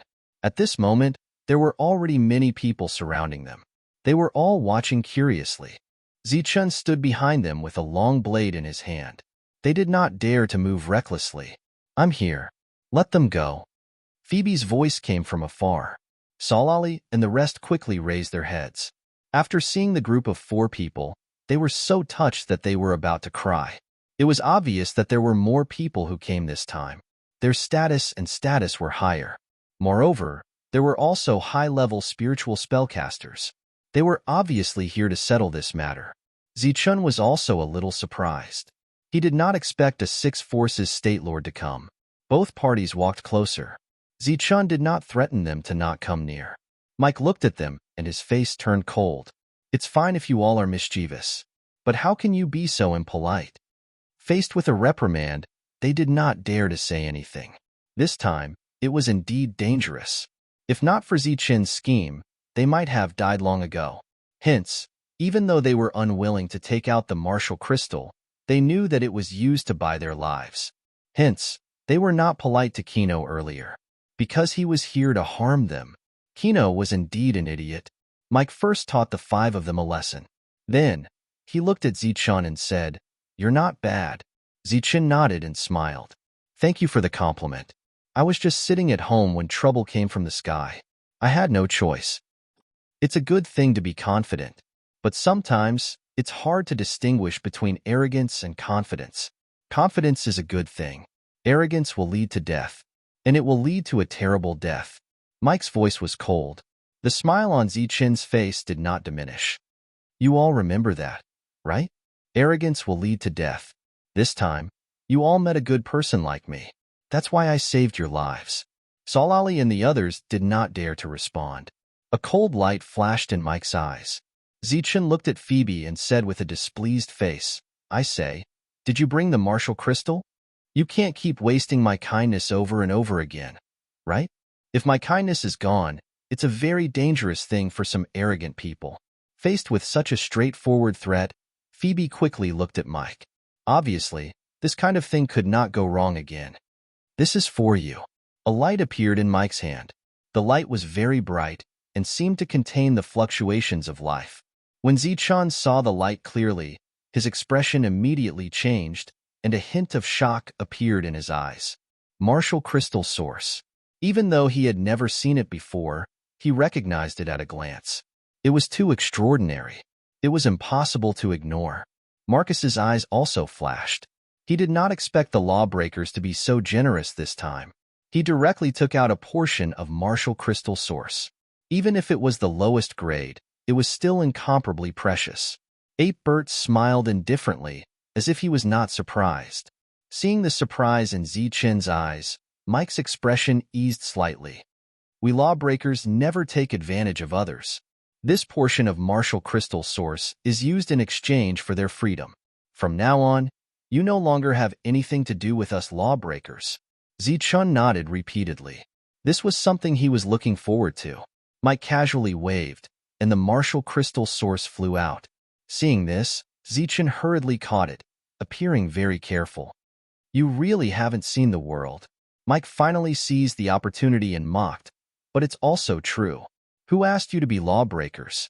It's all the same. With the martial crystal source in hand, Zichen did not care about this little bit of mockery.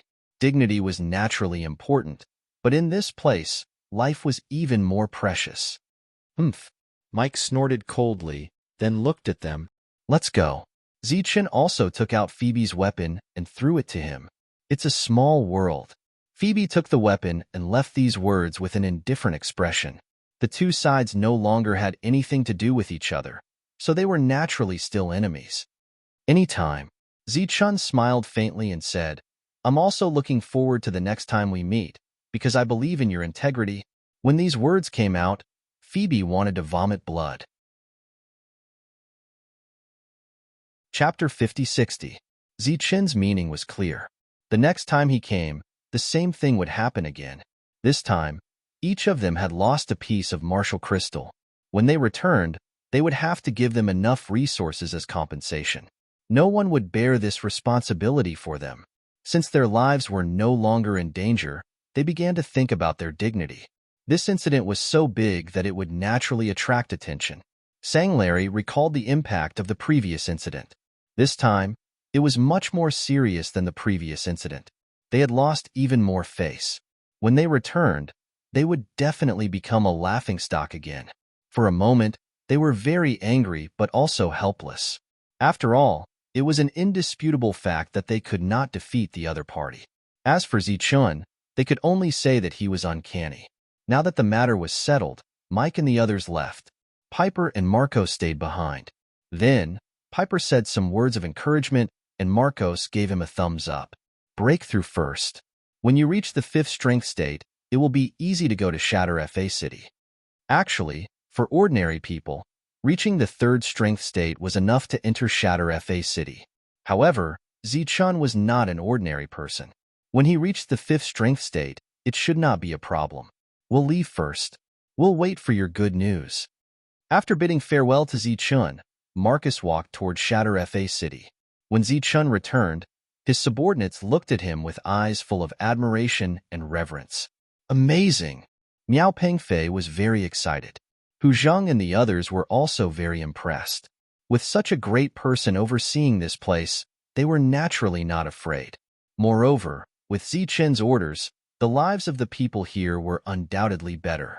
Zichen returned to his room and took out the martial crystal source. The surging energy contained in it was completely beyond imagination. Then, Zichen stayed in his room and began to cultivate at full speed. His orders were carried out very well. Especially after this battle, no one dared to do anything else.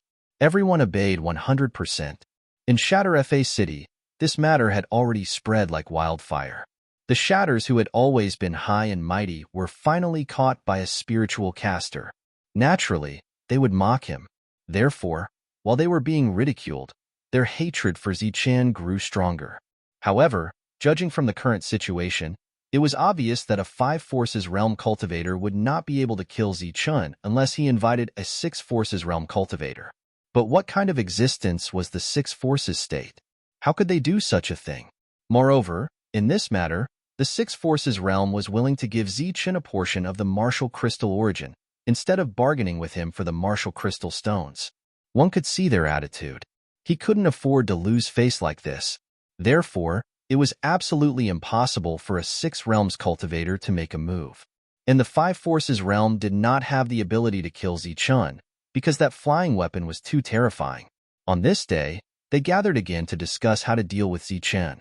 It had to be said that after the previous incident, the relationship between the few of them had obviously become better. When discussing the common enemy, their expressions of righteous indignation were almost the same. Killing Zichen is actually not difficult. A 5-forces realm cultivator can do it. What was dangerous was that weapon of his. It was simply too terrifying.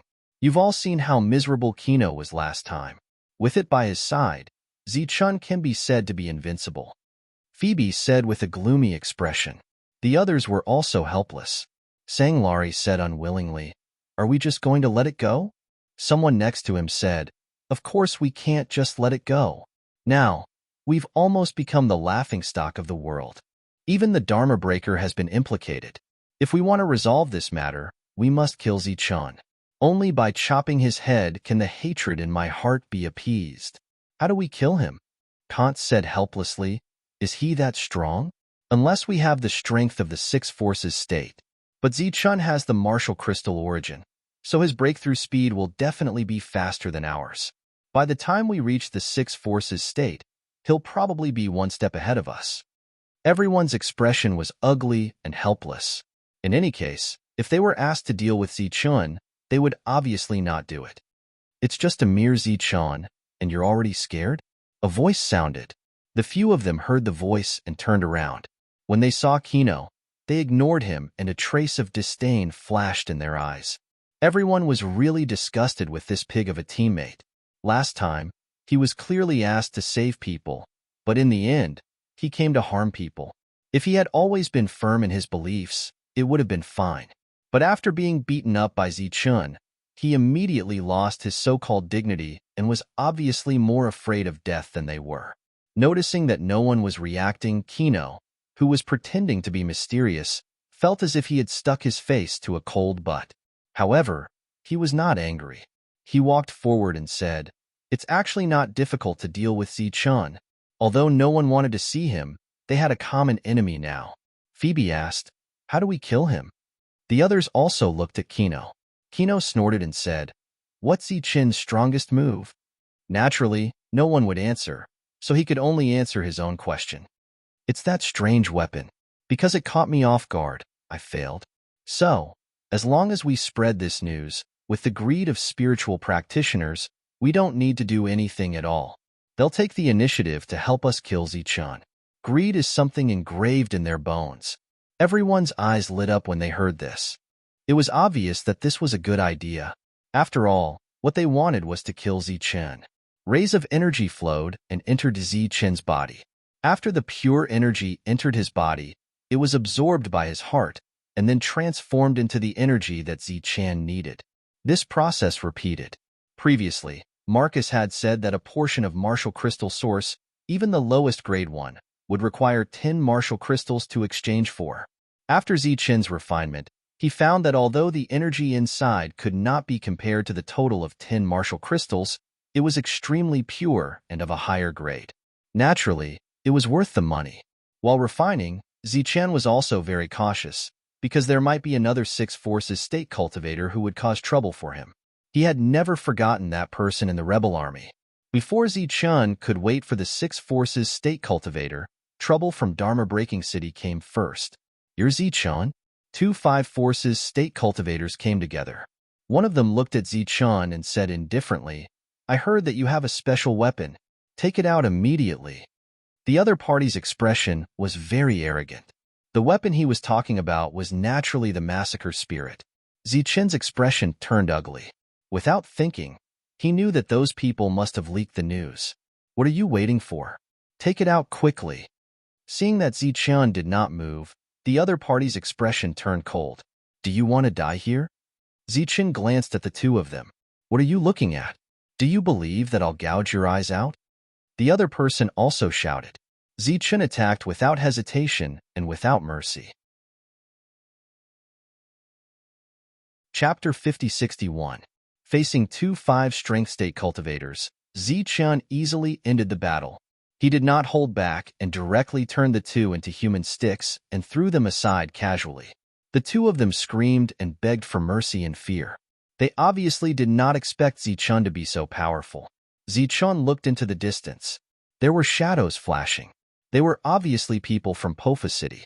Zichun's powerful combat power shocked them, but it was only for a short time. After a while, then, a small team of 3 arrived. They spread out and surrounded Zichun. Whoosh! Zichun directly used the slaughter spirit. Facing this strange weapon light, they could not react at all. Poof! Poof! Poof! Zichun held his sword and killed the 3 of them without even using the bone stick. Throwing them together, Zichun said, "If you want to live, each of you will have to pay a piece of martial crystal." Bah! Don't even think about it. One of the 5 strength state cultivators was very tough. He spat coldly. Look at who you are. How dare you blackmail us? Do you know who we are? Zichun smiled faintly and went forward with his sword. Poof! The opponent's head rolled and fell to the ground. His eyes were wide open.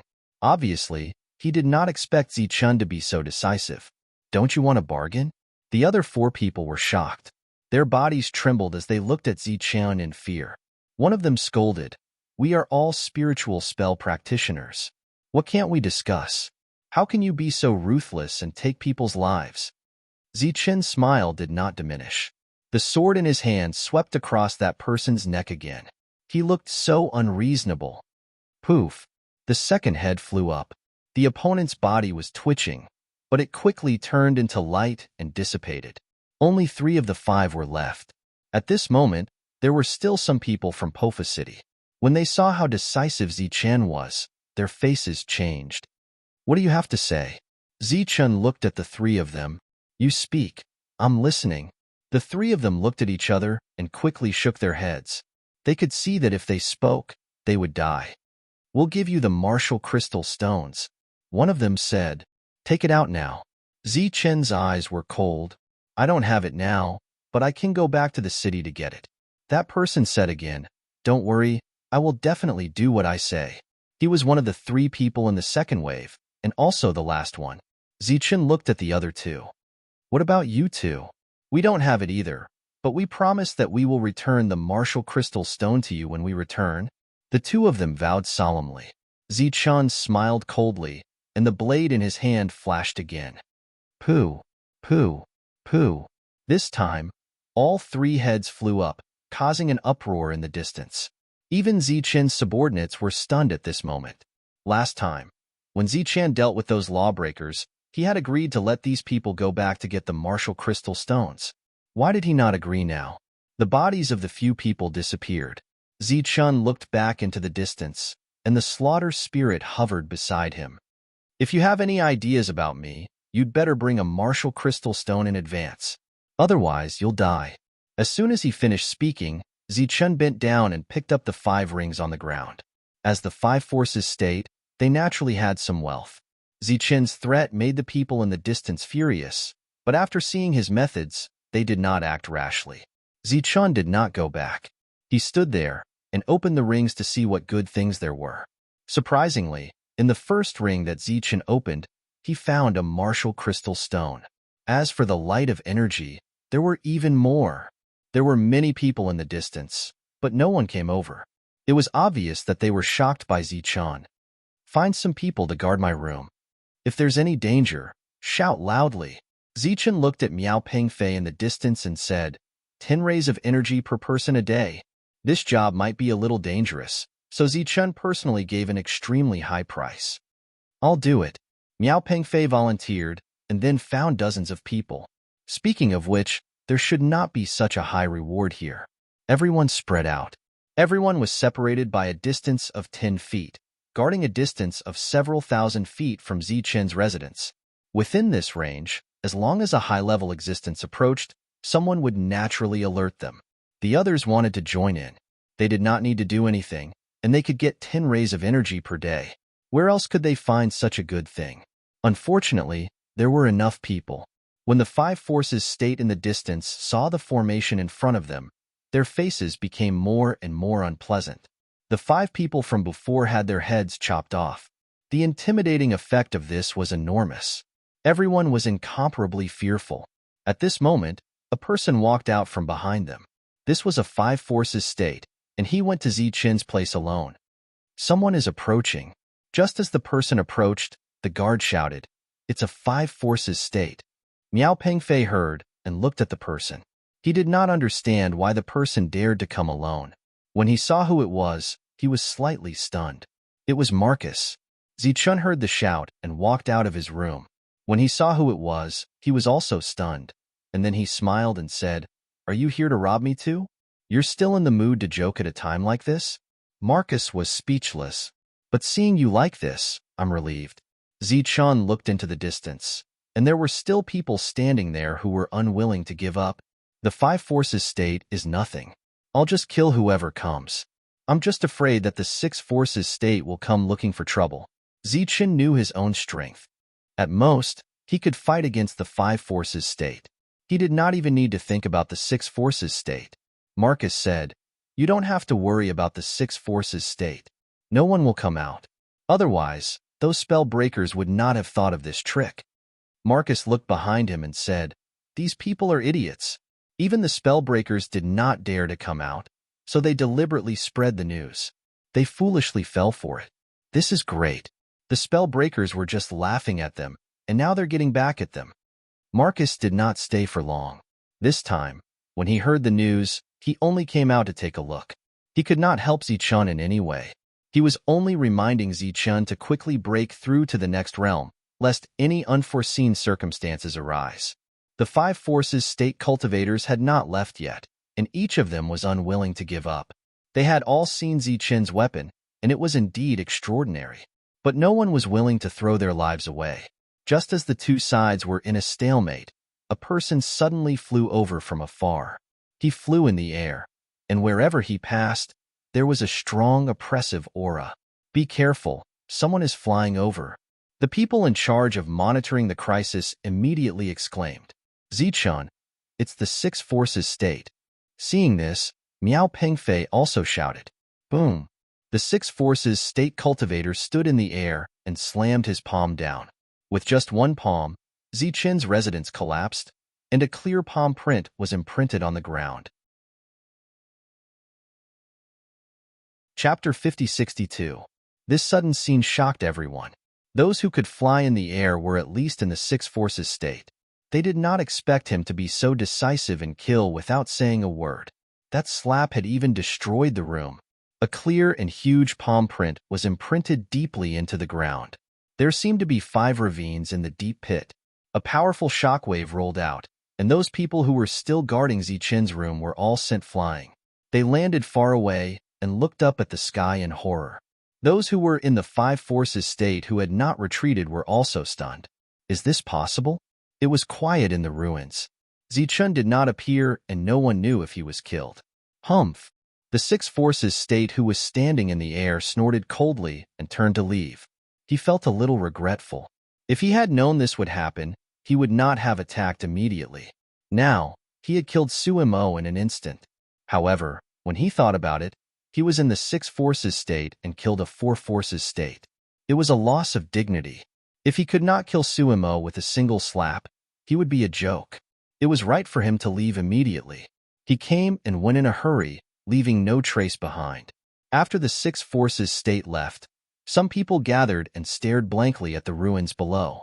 "Haha, he's dead. He's finally dead." Someone laughed loudly. It was one of the leaders under Zichun.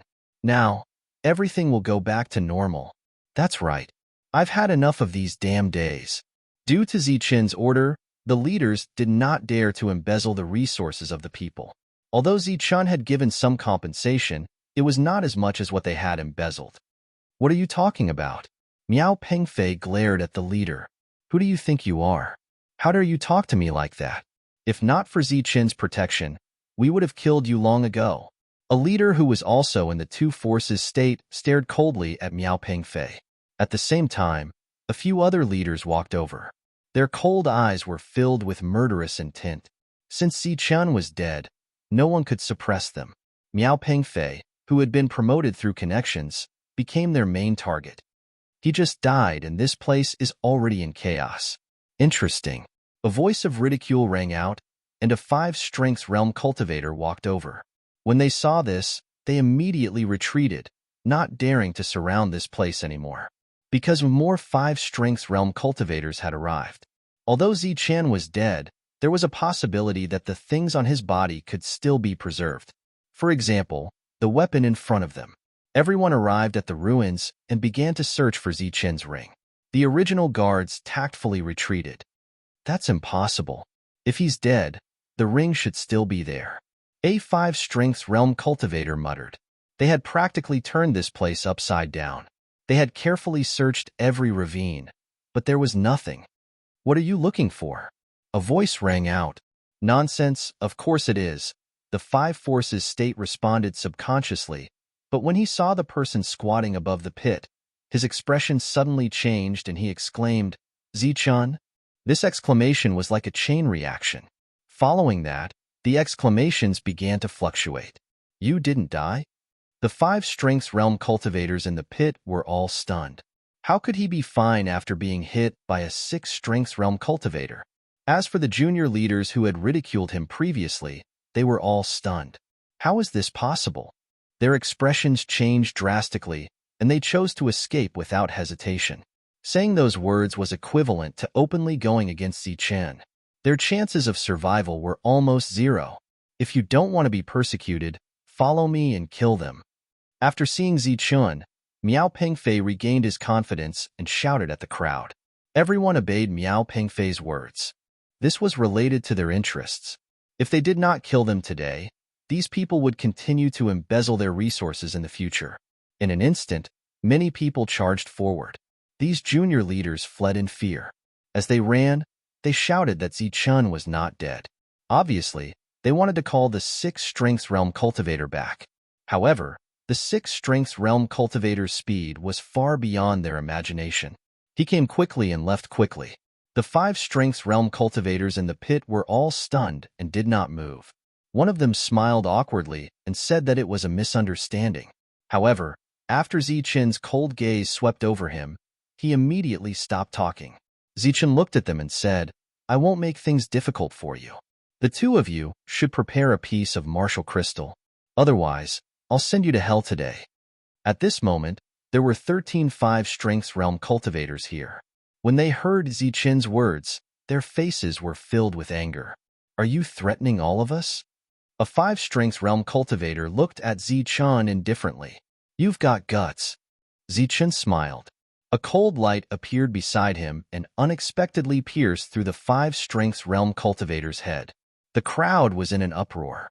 All the 5 strengths realm cultivators began to retreat. Zichun was too careless. He attacked without saying anything. Zichun jumped into the deep pit.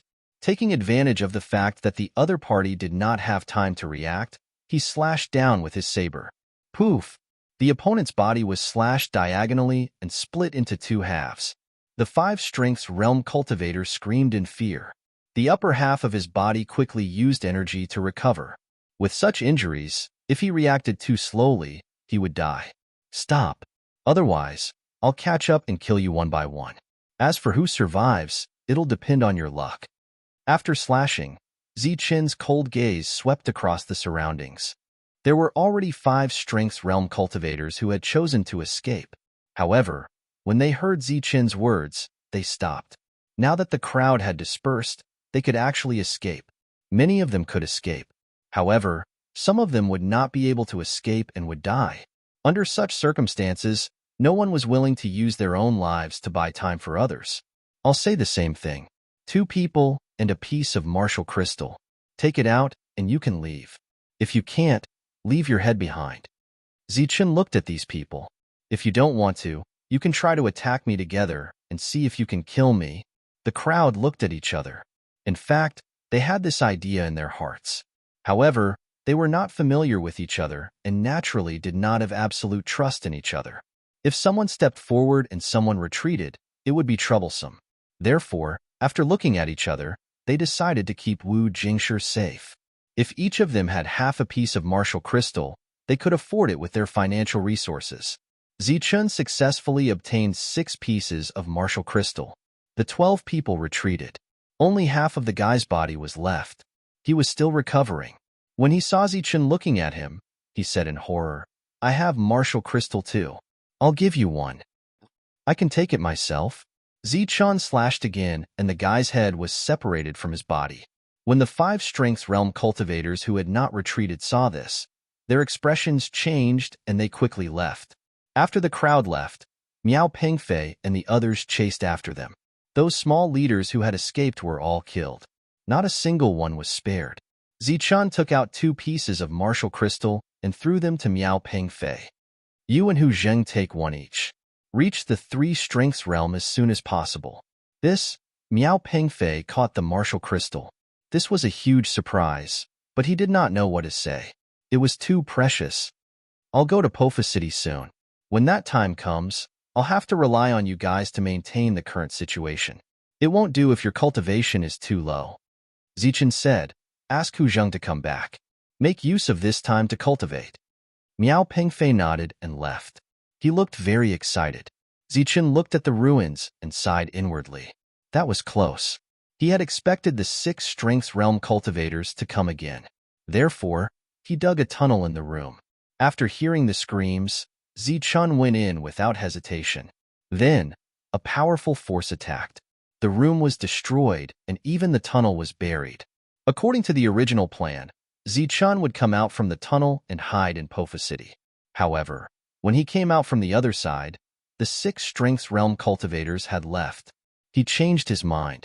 After a few days, Zichen's power finally reached a critical point through the continuous feedback from his heart. Buzz. Chapter 5063. A portion of martial crystal source allowed Zichen to break through again and reach the 5-strength state. A powerful aura circulated around him and rays of rule light filled his vision. Zichen seemed to be in the midst of infinite rule light as all the rule light flashed before his eyes. As the rule light entered his eyes, Zichen's understanding of the world's rule light seemed to have improved. His control of the art of destruction was also more profound. Looking at the clear rule light, he seemed to have understood. Cultivation was about understanding the rule light.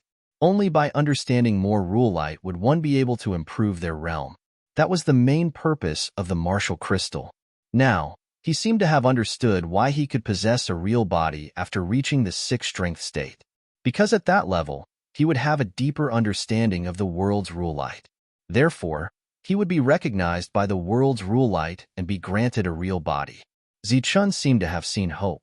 As his realm continued to improve, as his realm deepened and his understanding of the world's rule light deepened, would he be able to pass through it easily? After all, the 6th-strength state could ignore the gravity of the world and fly in the sky. The higher his realm, the more authority he would have. Thump, thump. Zichen's heart was beating vigorously as energy surged from it and spread throughout his body. After breaking through today, Zichen would have nothing to fear from now on. He walked out of the room, and the 5 rays of light surrounding him were very eye-catching. A ray of light flew from the sky and stood in the air. It was the 6th-strength state from the rebel army who had come twice. It was obvious that someone had tipped him off, so he had come again. However, he was obviously late this time. You've broken through. The 6th-strength state stood in the air and looked at Zichen in surprise. You've come to find trouble with me twice. The first time, you even launched a sneak attack. Looking at your character, I'm not surprised that the people you've trained are greedy for money. Zichen had broken through and was no longer afraid of the 6th-strength state. His words were full of ridicule and sarcasm. You're courting death. The 6th-strength state's eyes were cold and murderous. He swooped down and slapped his palm towards Zichen. This time, Zichen was fearless and raised his palm to meet the attack. Boundless light of energy swirled around his body. Buzz. Countless threads appeared in Zichen's palm and swept across the body of the 6 Forces Realm cultivator. Chi. Chi. Chi. Chi. Zichen's body slid backward and almost hit the house behind him. The 6 Forces Realm rose into the air once again. Some crisscrossing scars appeared on his body, and dark red blood stains appeared. Although they were not serious, he was still injured. The light surrounding his body also dimmed a little. The 6 Realms cultivator stared at Zichen in disbelief. A mere 5 Forces Realm cultivator was actually able to injure him. Zichen also looked at the 6 Forces Realm. Indeed, once one reached that realm, one would be able to possess a true body. Again, facing the 6 Forces Realm cultivator, he was not afraid at all. The slaughter spirit appeared beside him and shot out like a bolt of lightning. The 6 Forces Realm cultivator stretched out his hand, wanting to grab the light. Pooh! The light instantly pierced through his palm, and blood splattered in the air. The 6 Forces Realm cultivator was stunned. The slaughter spirit turned into a ray of light and flew back to Zichen's side. However, Zichen also knew that this was the end. It was impossible for him to kill a 6 Forces Realm cultivator. However, it would not be easy for the other party to kill him. Die! After suffering 2 losses in a row, the 6 Forces Realm Cultivator was enraged. He descended from the sky and charged at Zichun. The bone rod appeared in Zichun's hand, and he swung it forward. Buzz! A large amount of light scattered, surging with a powerful aura. Accompanied by a loud tremor, the two of them retreated. Bang! Zichun's body directly smashed through the building and landed in the distance. There was still a certain gap between him and the 6 Forces Realm Cultivator. The 6 Forces Realm Cultivator's bloody palm attacked Zichun again. Zichun was not afraid at all. He blocked with the bone rod. Boom! Boom! Powerful energy continued to vibrate as the two of them fought. The energy ripples that spread out destroyed many buildings. The people nearby had already seen that the situation was not good. They fled far away and stood far away to watch the battle. Looking at the two of them fighting in front of them, their eyes were filled with shock. Zichun was fighting against a 6 Forces Realm Cultivator with the strength of a 5 Forces Realm Cultivator, but he was not at a disadvantage at all. The weapon light that appeared at that time was extremely fast and very strange. It even posed a threat to the other party. Boom! The powerful energy collided, and the two of them retreated. Zichun was relatively far away. He held the bone rod and pointed at the other party. He said sarcastically, "A 6 Forces Realm Cultivator actually fought to a draw with me. It seems that you are only a so-so." Good, very good. The 6 Forces Realm Cultivator's eyes were filled with anger. He nodded and said, "Since you want to die, I will fulfill your wish." Chi. Chi. His body seemed to be burning.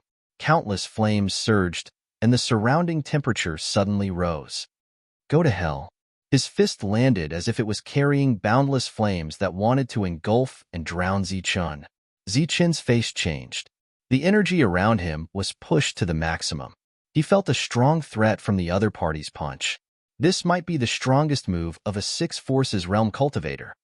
At the same time, he held the bone rod horizontally. At this moment, he did not try to be brave. Instead, he chose to defend himself. Boom! The powerful flames surged and landed on Zichun's body.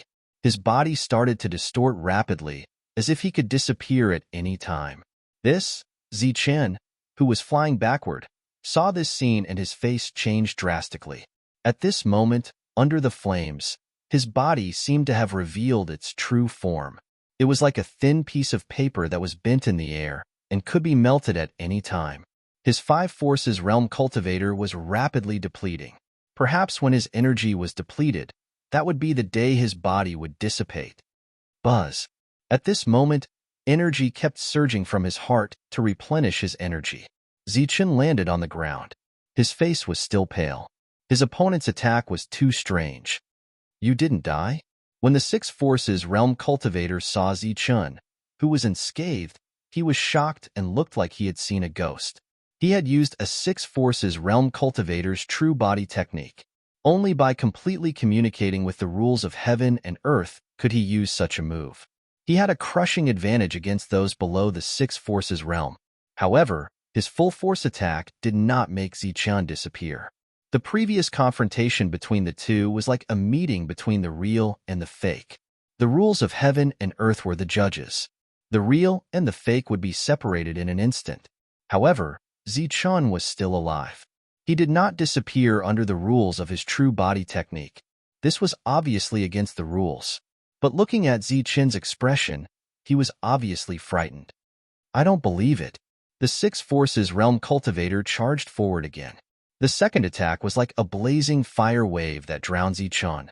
The fire wave swept past, and Zichun was pushed far away. When his body landed on the ground, other than the dimming of the 5 Forces realm, there were no other injuries. How is this possible? The 6 Forces Realm Cultivator's face turned pale. He turned around and left. This time, he did not leave. Instead, he ran away. Chapter 5064.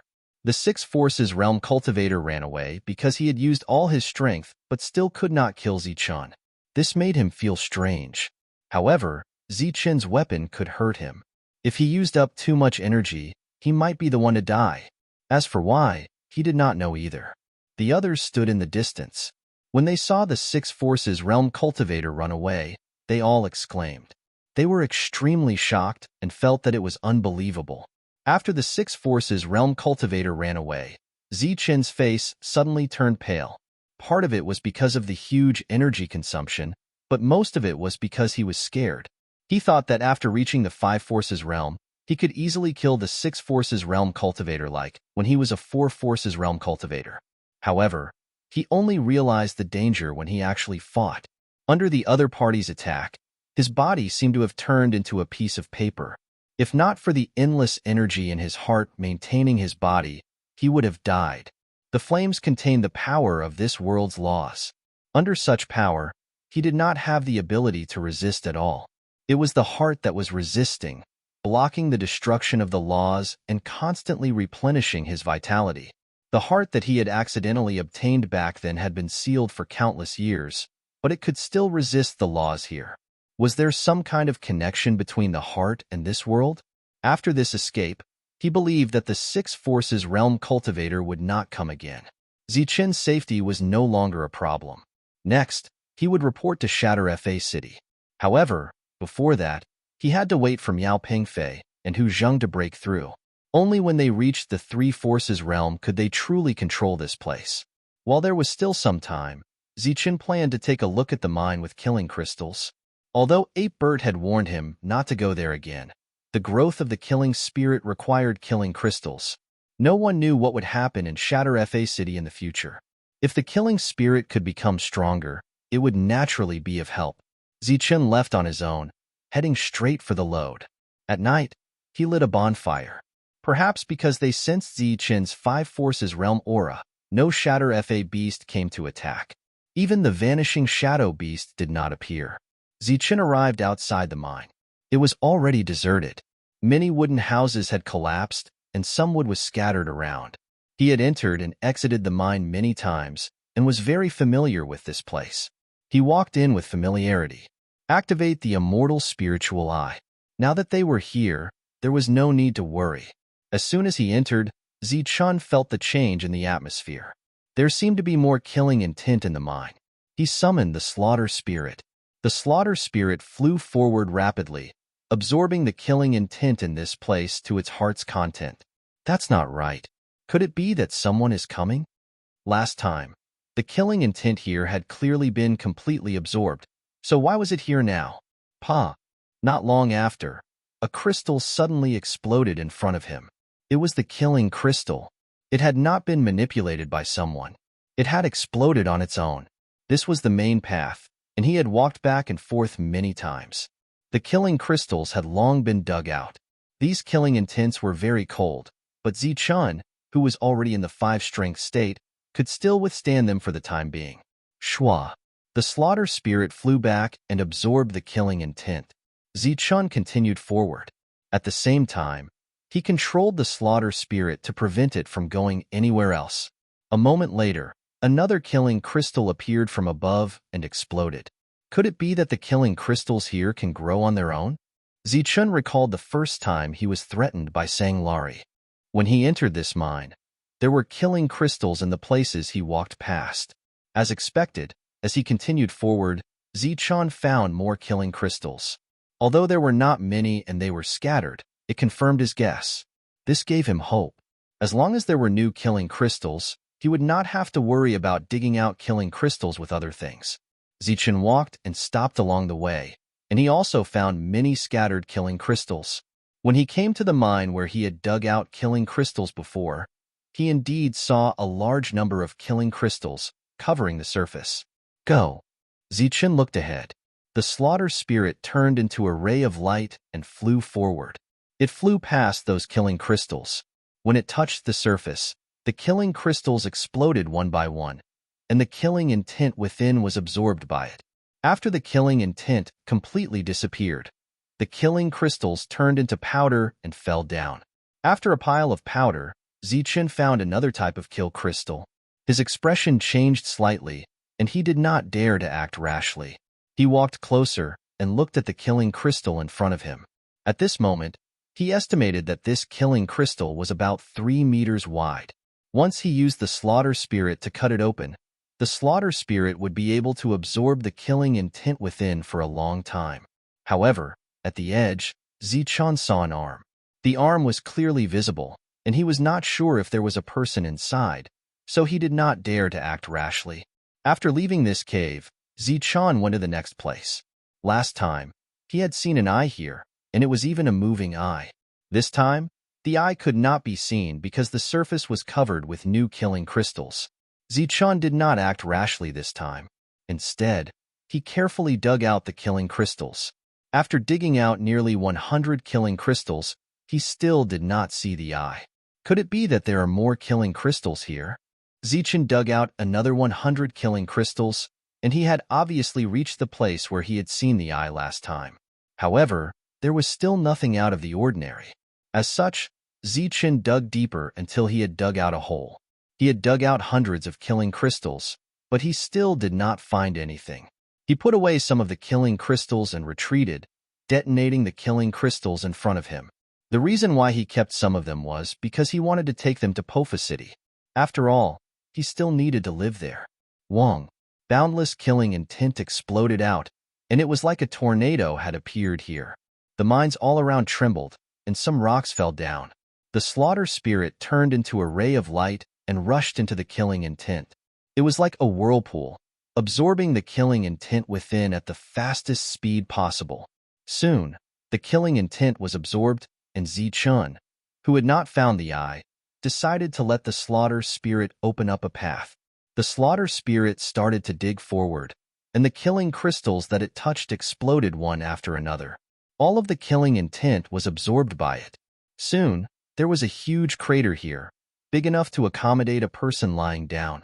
Zichun was sure that he had dug out too much. The eye that he had found before had disappeared. How did it disappear? Zichun could not understand. Could it be that what I saw last time was just an illusion? This possibility did not exist because he had been very conscious at that time. The eye had been closed at the beginning, but as he had stuck to the killing crystal and looked over, the eye had opened. However, the eye was now gone. Where did it go? Suddenly, Zichun's expression changed. It can't be that it came out by itself, right? Right at this moment, Zichun noticed from the corner of his eyes that there seemed to be a shadow next to him. Swoosh. Chapter 5065. At the end of the month, the new book mission had not been completed. He had to work overtime at night to write the new book. Thunder Warrior would not be releasing today and would strive to release it tomorrow. Thunder Warrior mission had not been completed. Currently in progress, please wait for a moment. After the content has been updated, please refresh the page to receive the latest update. Chapter 5066. Zichun turned his head and saw a disappearing figure. This made his expression change drastically.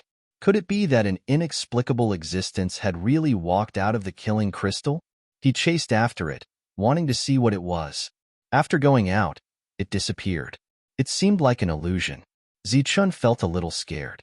If the existence inside really came out, it would be troublesome. Would it be dangerous for him to wander around here? Next, Zichun was much more careful and didn't dare to dig casually. If it were any other time, he would turn around and run away. However, he was going to Pofa City this time.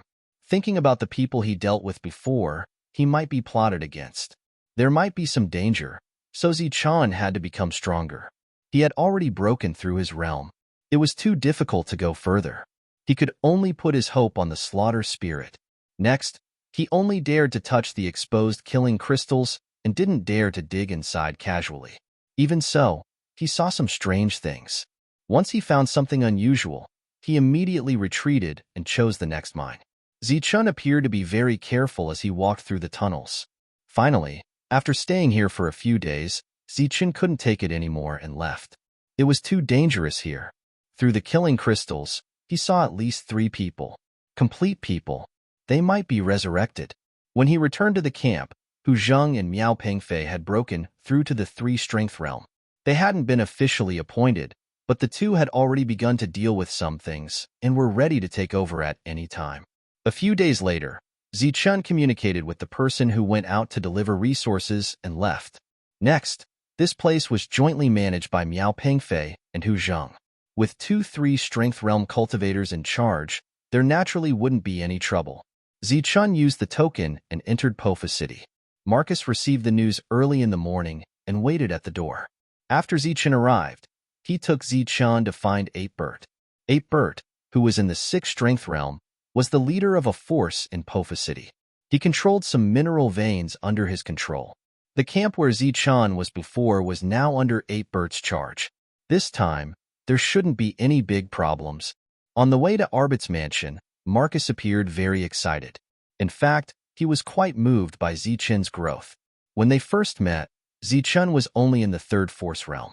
But in such a short time, he had actually grown to the 5th force realm, the same realm as him. Moreover, it was said that he had already fought with a 6 forces state cultivator. He was truly powerful.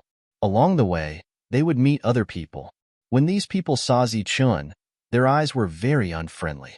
The news that Zichun had a special weapon had spread throughout Shattering Law City, which made Zichun somewhat famous, even though he had not yet arrived in Shattering Law City.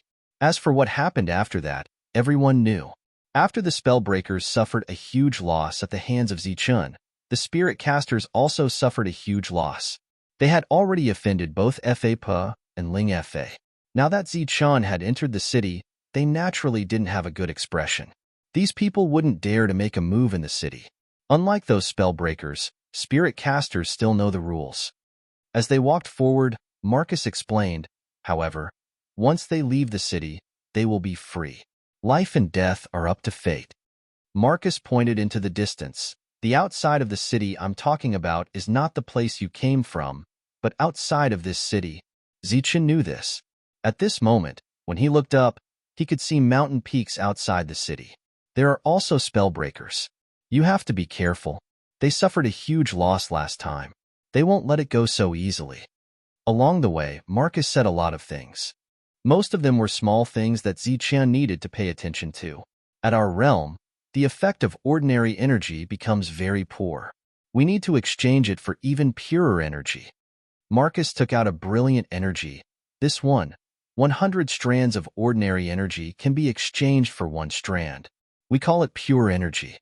Zichun had seen this kind of energy before. After killing a 5 strengths realm martial artist, he obtained it from the ring.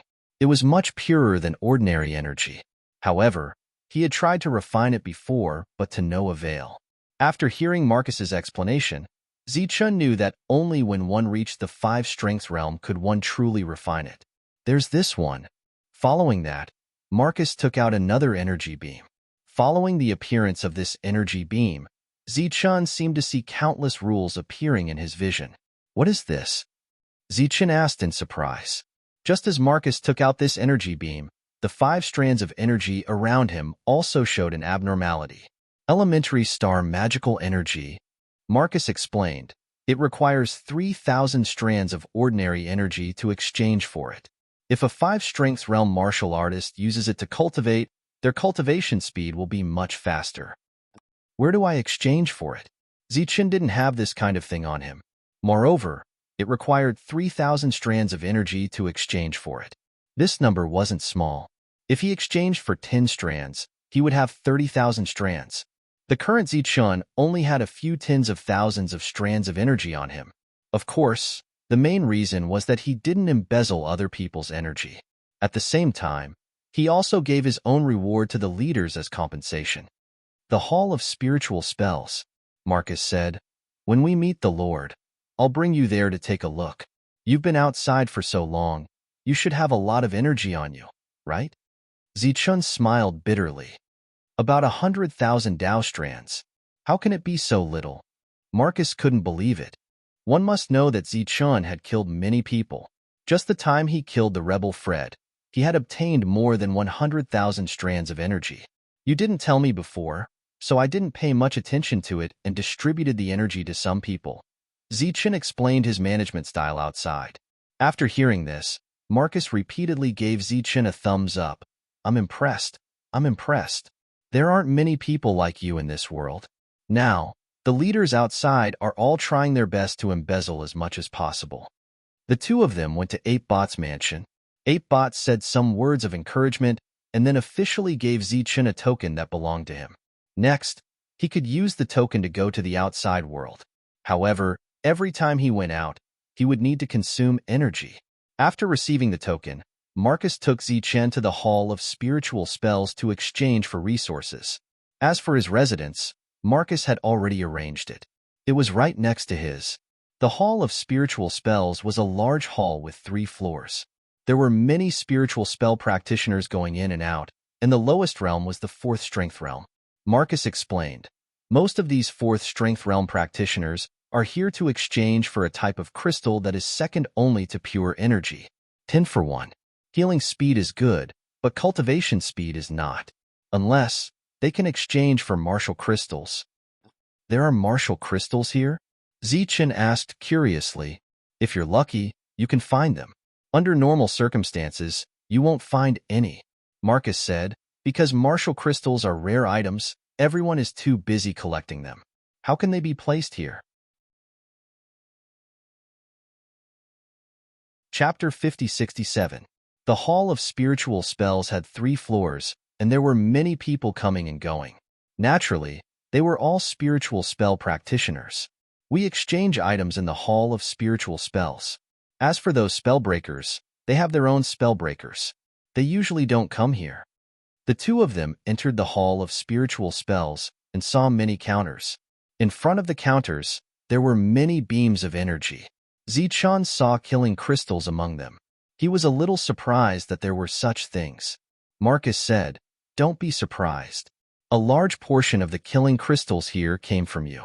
They were originally rare items, but not anymore. Zichen walked forward and saw the price. 2,000 energy points could be exchanged for 1 killing crystal. Zichen had helped Marcus obtain many killing crystals. If they were to be converted to energy points, it would be a sky-high price. This was also why Marcus was willing to spend a lot of manpower and resources to search for Zichen. He even gave Fred 100,000 beams of energy in exchange for Zichen's safety. However, Zichen knew that the account could not be calculated like this. He was the one who dug up the killing crystals. However, there were too many people who had contributed. These people needed to be paid. Moreover, compared to the people before him, Marcus treated him the best. These killing crystals should be of the lowest grade. For those who are in the 4 strength state and below, they are considered good items. However, at our level, their effects are not that obvious. Marcus explained, for example, martial crystals are no longer effective for us unless it is the source of martial crystals.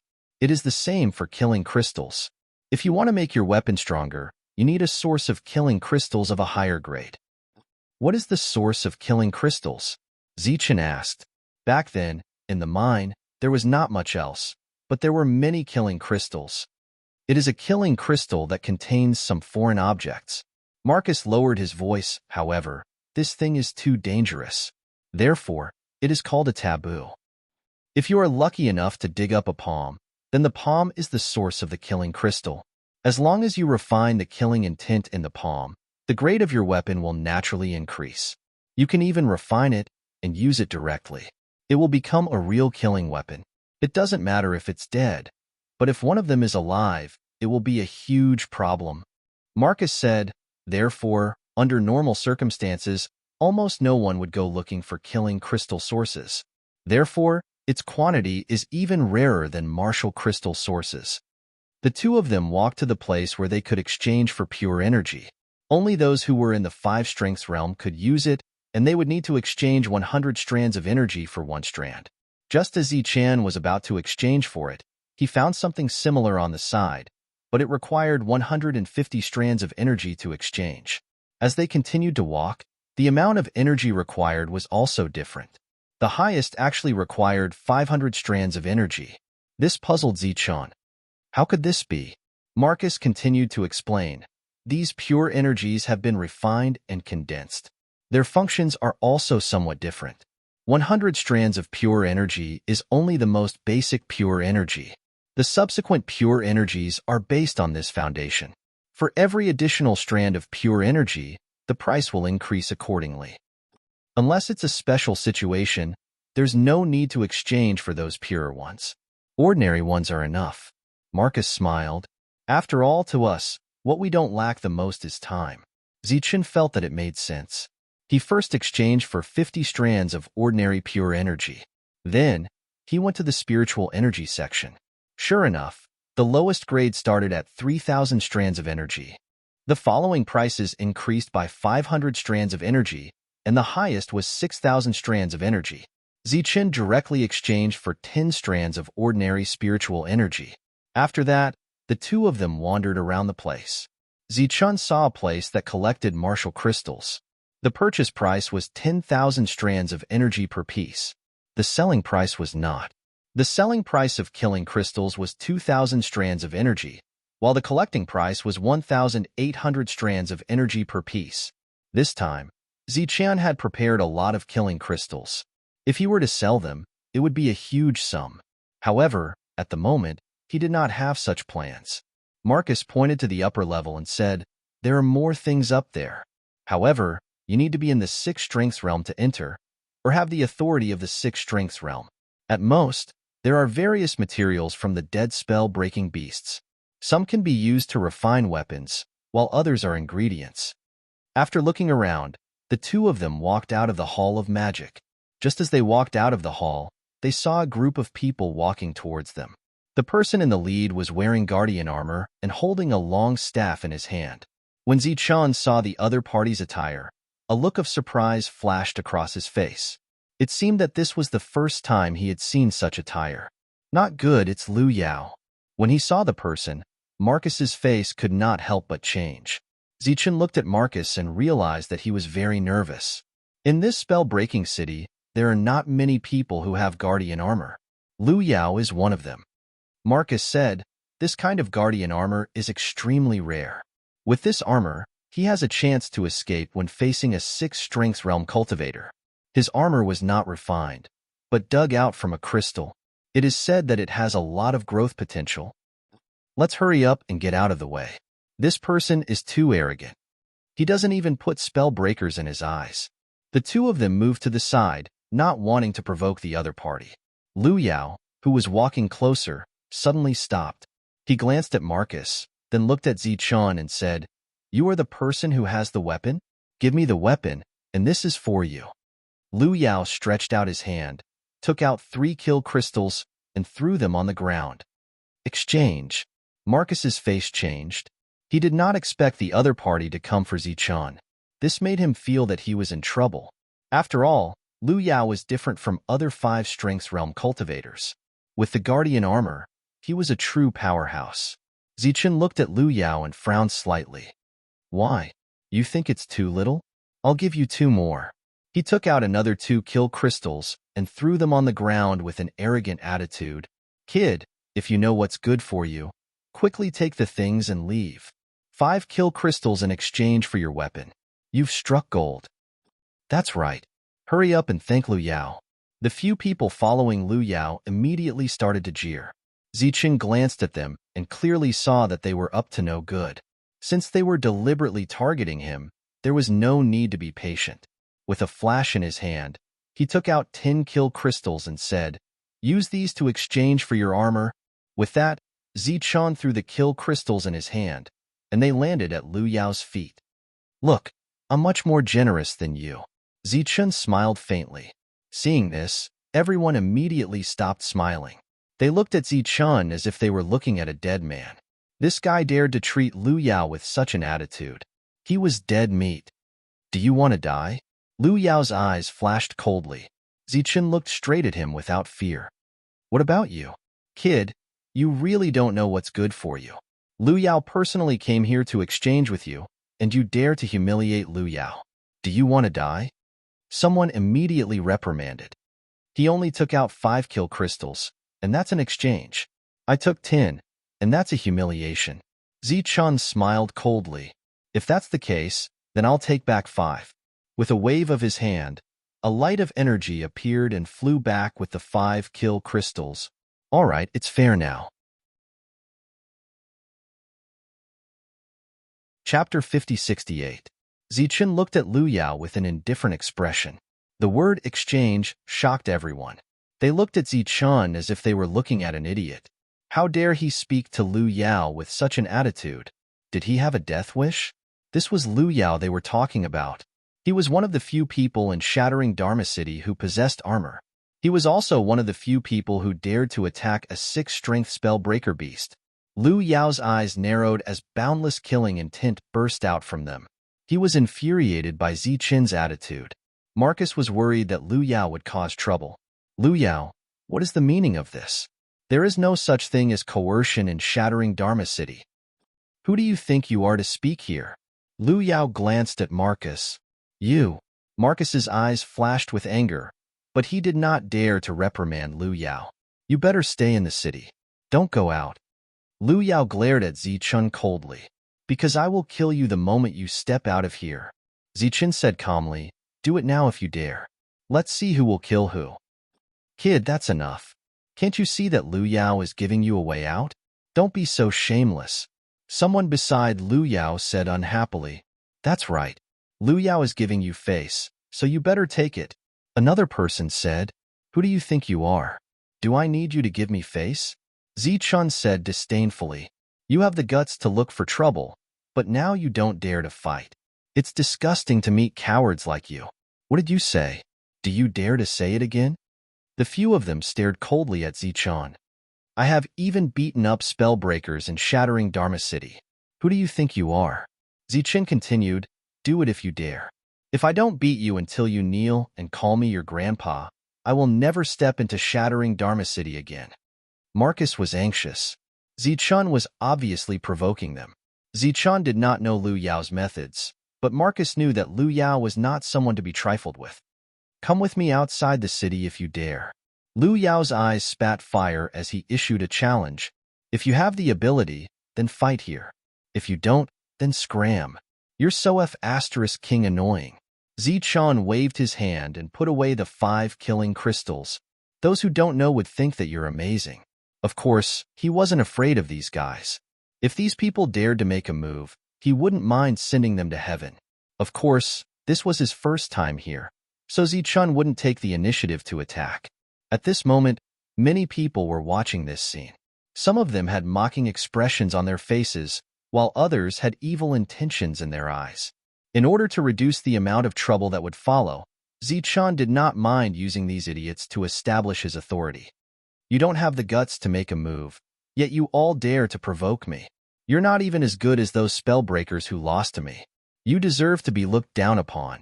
Zichen was obviously deliberately fanning the flames and provoking him. You're courting death. Lu Yao was enraged. Light swirled around his body, and he was about to attack. Don't be rash. The expressions of the people beside him changed drastically, and they quickly stopped him.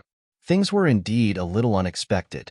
They thought that with Lu Yao's reputation, they could easily intimidate the other party. They wanted to show him who was the boss first, and then find time to deal with him.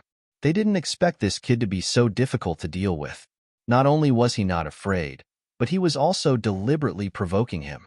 To be honest, if the two of them really fought, they believed that Lu Yao could kill Zichen with a single blow. However, there were rules. They weren't spellbreakers, so they didn't dare to violate them. At this moment, they could only suffer in silence. Bad luck. I forgot to look at the almanac before I left. I met a bunch of idiots. Zichen walked away, cursing. Marcus caught up with him. The surrounding people's gazes followed Zichen.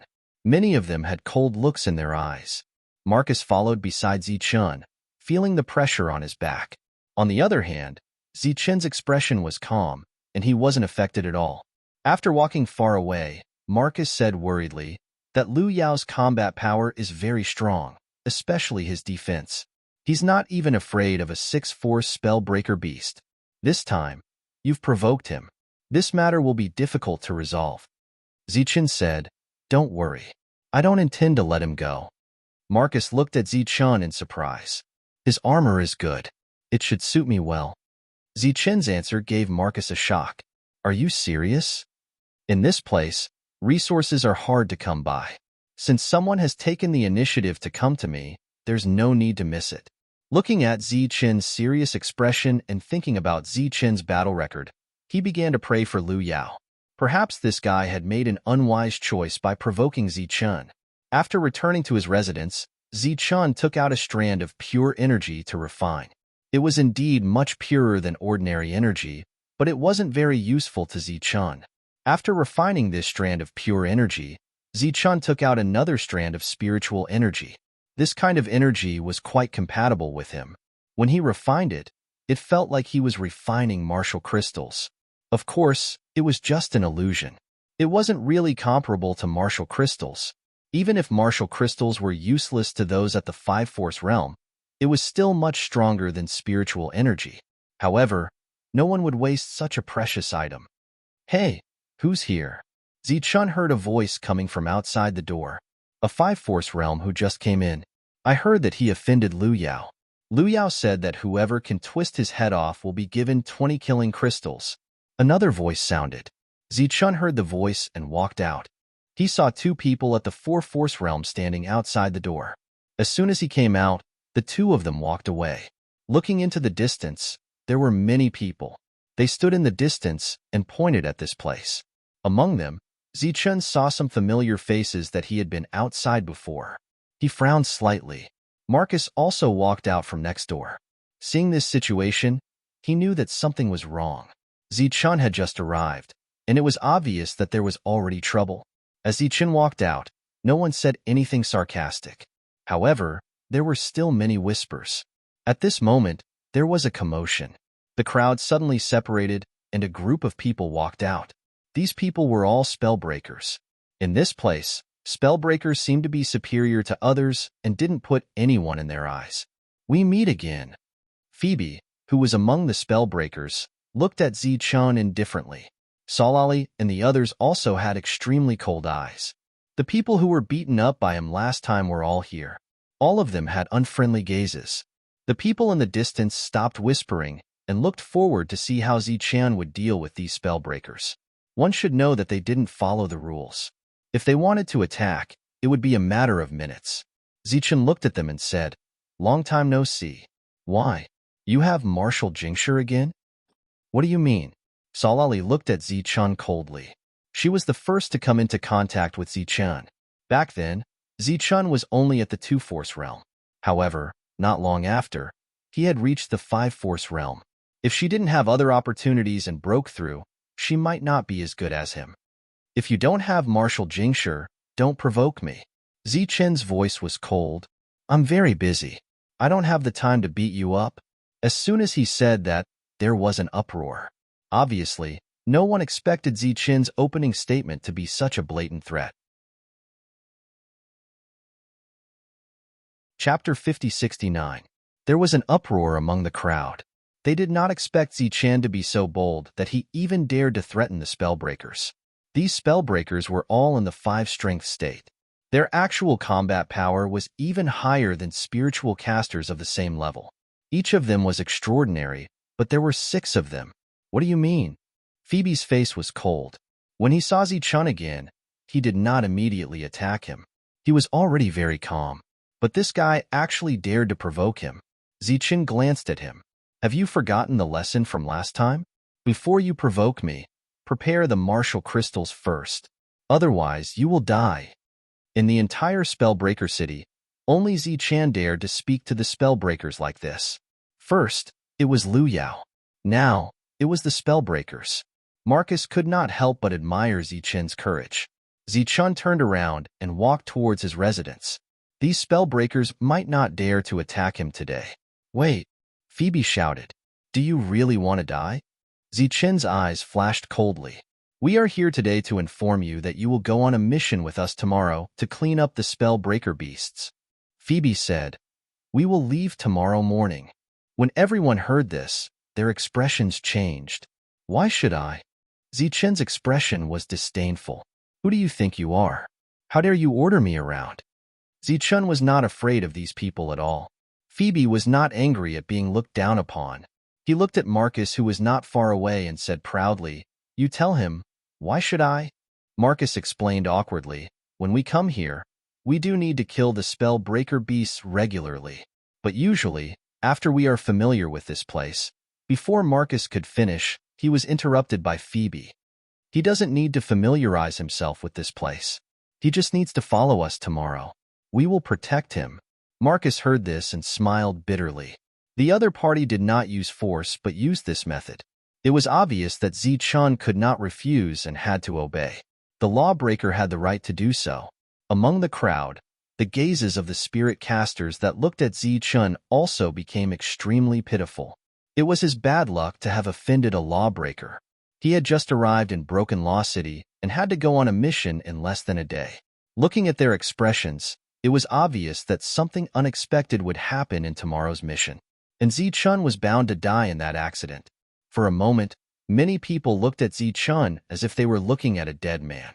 Similar incidents had happened far too many times in the past. You're in such a hurry to call me out. Aren't you afraid that I'll kill you one by one outside? Zichun's voice was cold.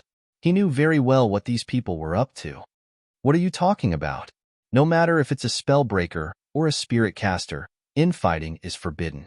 Everyone's enemy is the spellbreaker beast.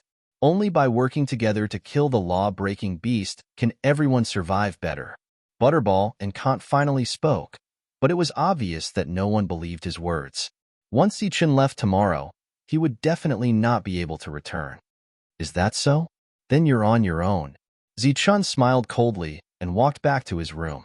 Zichun was not surprised that these few fellows came to find trouble. What he did not expect was that these people could not hold themselves back and did not even want to wait for a day. The faces of Phoebe and the rest were also cold. Zichun's attitude was too arrogant. What are you all looking at? Why aren't you scramming? After turning around and looking at the group of spirit casters, he scolded without holding back. Even though the group of spirit casters were angry, none of them dared to say anything at this moment. They turned around and left. Facing a lawbreaker, for many years, no spirit caster had the upper hand. Of course, Zichun was an exception. A few people were still standing there and did not leave. The leader was Lu Yao. You're not leaving because you're waiting for us to chase you away? Phoebe's expression was cold. He knew that Lu Yao was somewhat famous among spirit casters. However, in front of lawbreakers, he was still nothing. Lu Yao cupped his fists towards Phoebe and said, I want to ask, are you still lacking people in your team tomorrow? No, hurry up and scram. Now, when I see spirit casters, I get angry.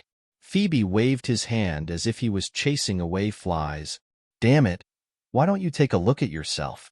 You still dare to come licking my face. The smile on Lu Yao's face froze. He came with sincerity, but did not expect that his warm face would be stuck on a cold butt. After all, he was a famous person among spirit casters. To be looked down upon like this, his expression was a little ugly. At this moment, Butterball and Khan asked, Why are you asking this? Lu Yao said, I want to kill Zichun, but I don't have the chance. If you lack people, although it was not appropriate to say these words in the city, there was no one here. Moreover, with lawbreakers around, no one would care. Yes, your chance is here. Kant immediately said, Tomorrow, you will come with us. Kant, who was speaking, looked at the others. Although Lu Yao was not worth mentioning among lawbreakers, he was somewhat famous among spirit casters. His combat strength was not ordinary. If he was willing to kill Zichun, they would be happy.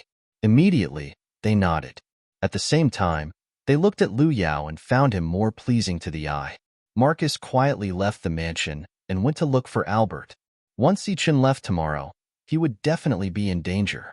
He wanted to help plead for leniency and see if he could not go on a mission first. This Zichun really knows how to cause trouble. He has only been here for a day, and he has already caused 2 troubles. Arbit frowned when he heard this. Although he had expected this, it was still too fast. 1 Lu Yao and 6-5 Strength Realm lawbreakers.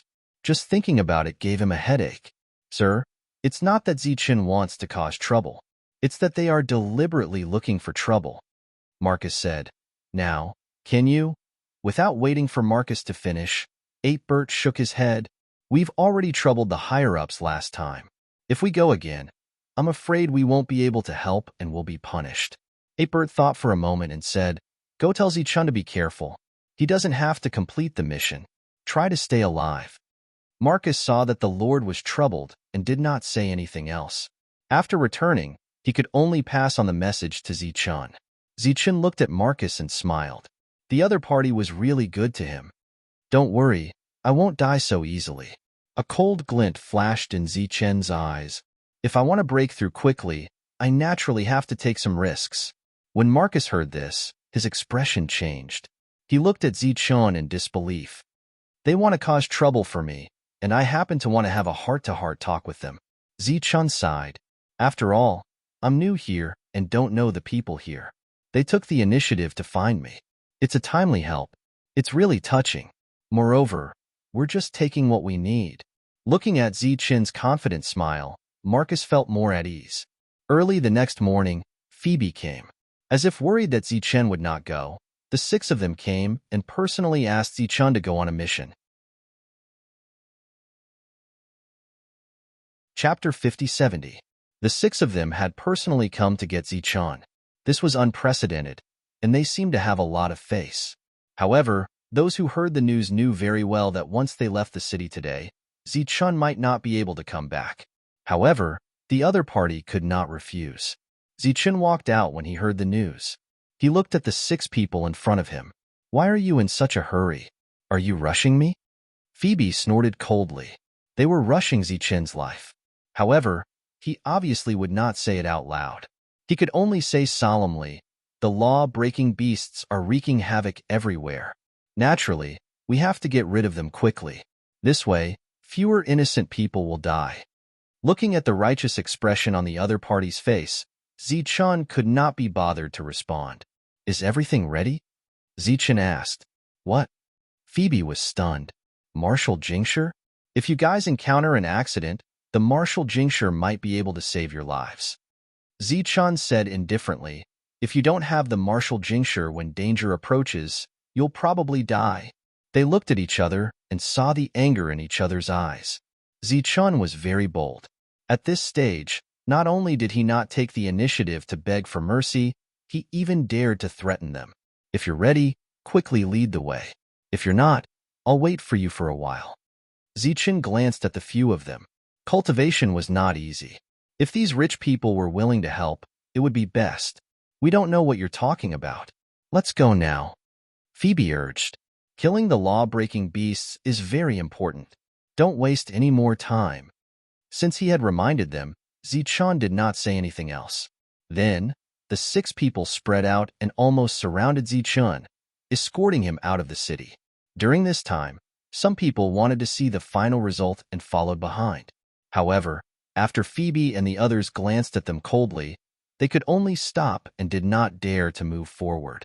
Along the way, Zichen's expression was very relaxed, as if he was on a scenic tour. His eyes would occasionally look at some strange things. Hey, Butterball, do you often go out to hunt lawbreaker beasts? Zichen turned his head and looked at Kant on his left. Kant seemed to be very dissatisfied with this form of address.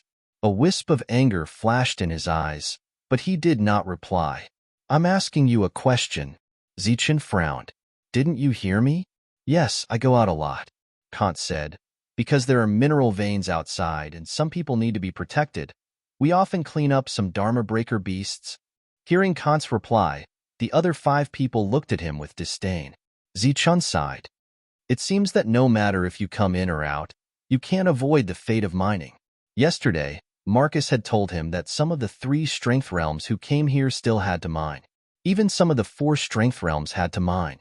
It was just that the crystals they dug out were of higher quality, and they wouldn't be squeezed to death like outside, so the treatment was much better. As the group walked out of the city, Zichen saw numerous towering mountains in front of him. Although they looked close, they were actually very far away. Butterball, have you ever mined?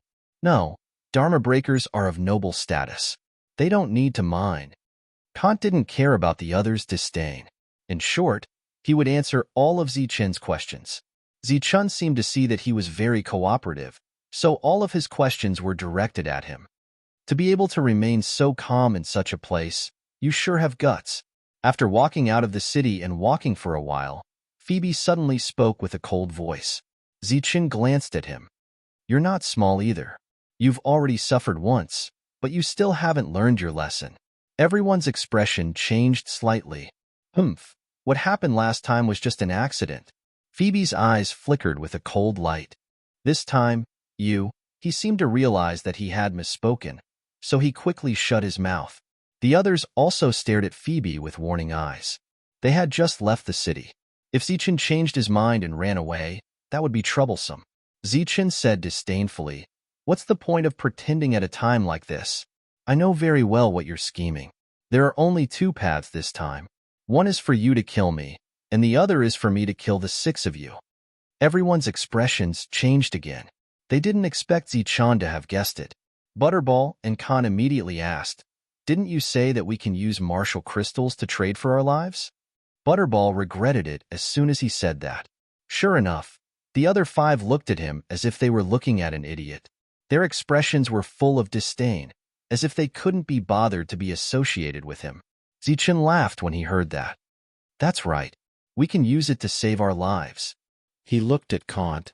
"There's nothing to be embarrassed about. Actually, among the six of you, you're the one who knows best. People like you usually live a long life. Follow me from now on." "What nonsense are you talking about?" Without waiting for Kant's reply, Phoebe said indifferently, "It's always you spiritual spellcasters who follow behind us like dogs. When was it your turn to be the boss?" "That's right. You'd better correct your attitude," Solali said coldly. "In this Dharma Shatterer city, we Dharma Shatterers are the noblest. We haven't arrived yet." Zichen frowned. "You're courting death. You've chosen a little too far." Zichen was only one person, but he kept provoking them time and time again. This made them unable to bear it any longer. Their eyes were spitting fire, but when they thought of the plan, they could only suppress it. At this moment, 3 Dharma Shatterer beasts appeared in front of them. They were all in the 5 strengths realm. Perhaps they had just finished hunting. "Kill!" Phoebe saw this and roared angrily, charging forward. The anger that had been suppressed all along the way poured out immediately. A ray of light flew out from Phoebe's palm. It was soul power that was completely different from spiritual spells. It immediately entered the body of one of the Dharma Shatterer beasts. That Dharma Shatterer beast began to sway as if it had lost its center of gravity. Phoebe stepped forward and came in front of the beast. He landed a punch on the head of the Dharma Shatterer beast. Wong! In an instant, infinite soul power burst out and the Dharma Shatterer beast fell to the ground. The Dharma Shatterer beast that fell to the ground resonated with the rules. Its body was decomposing, leaving behind 5 rays of energy.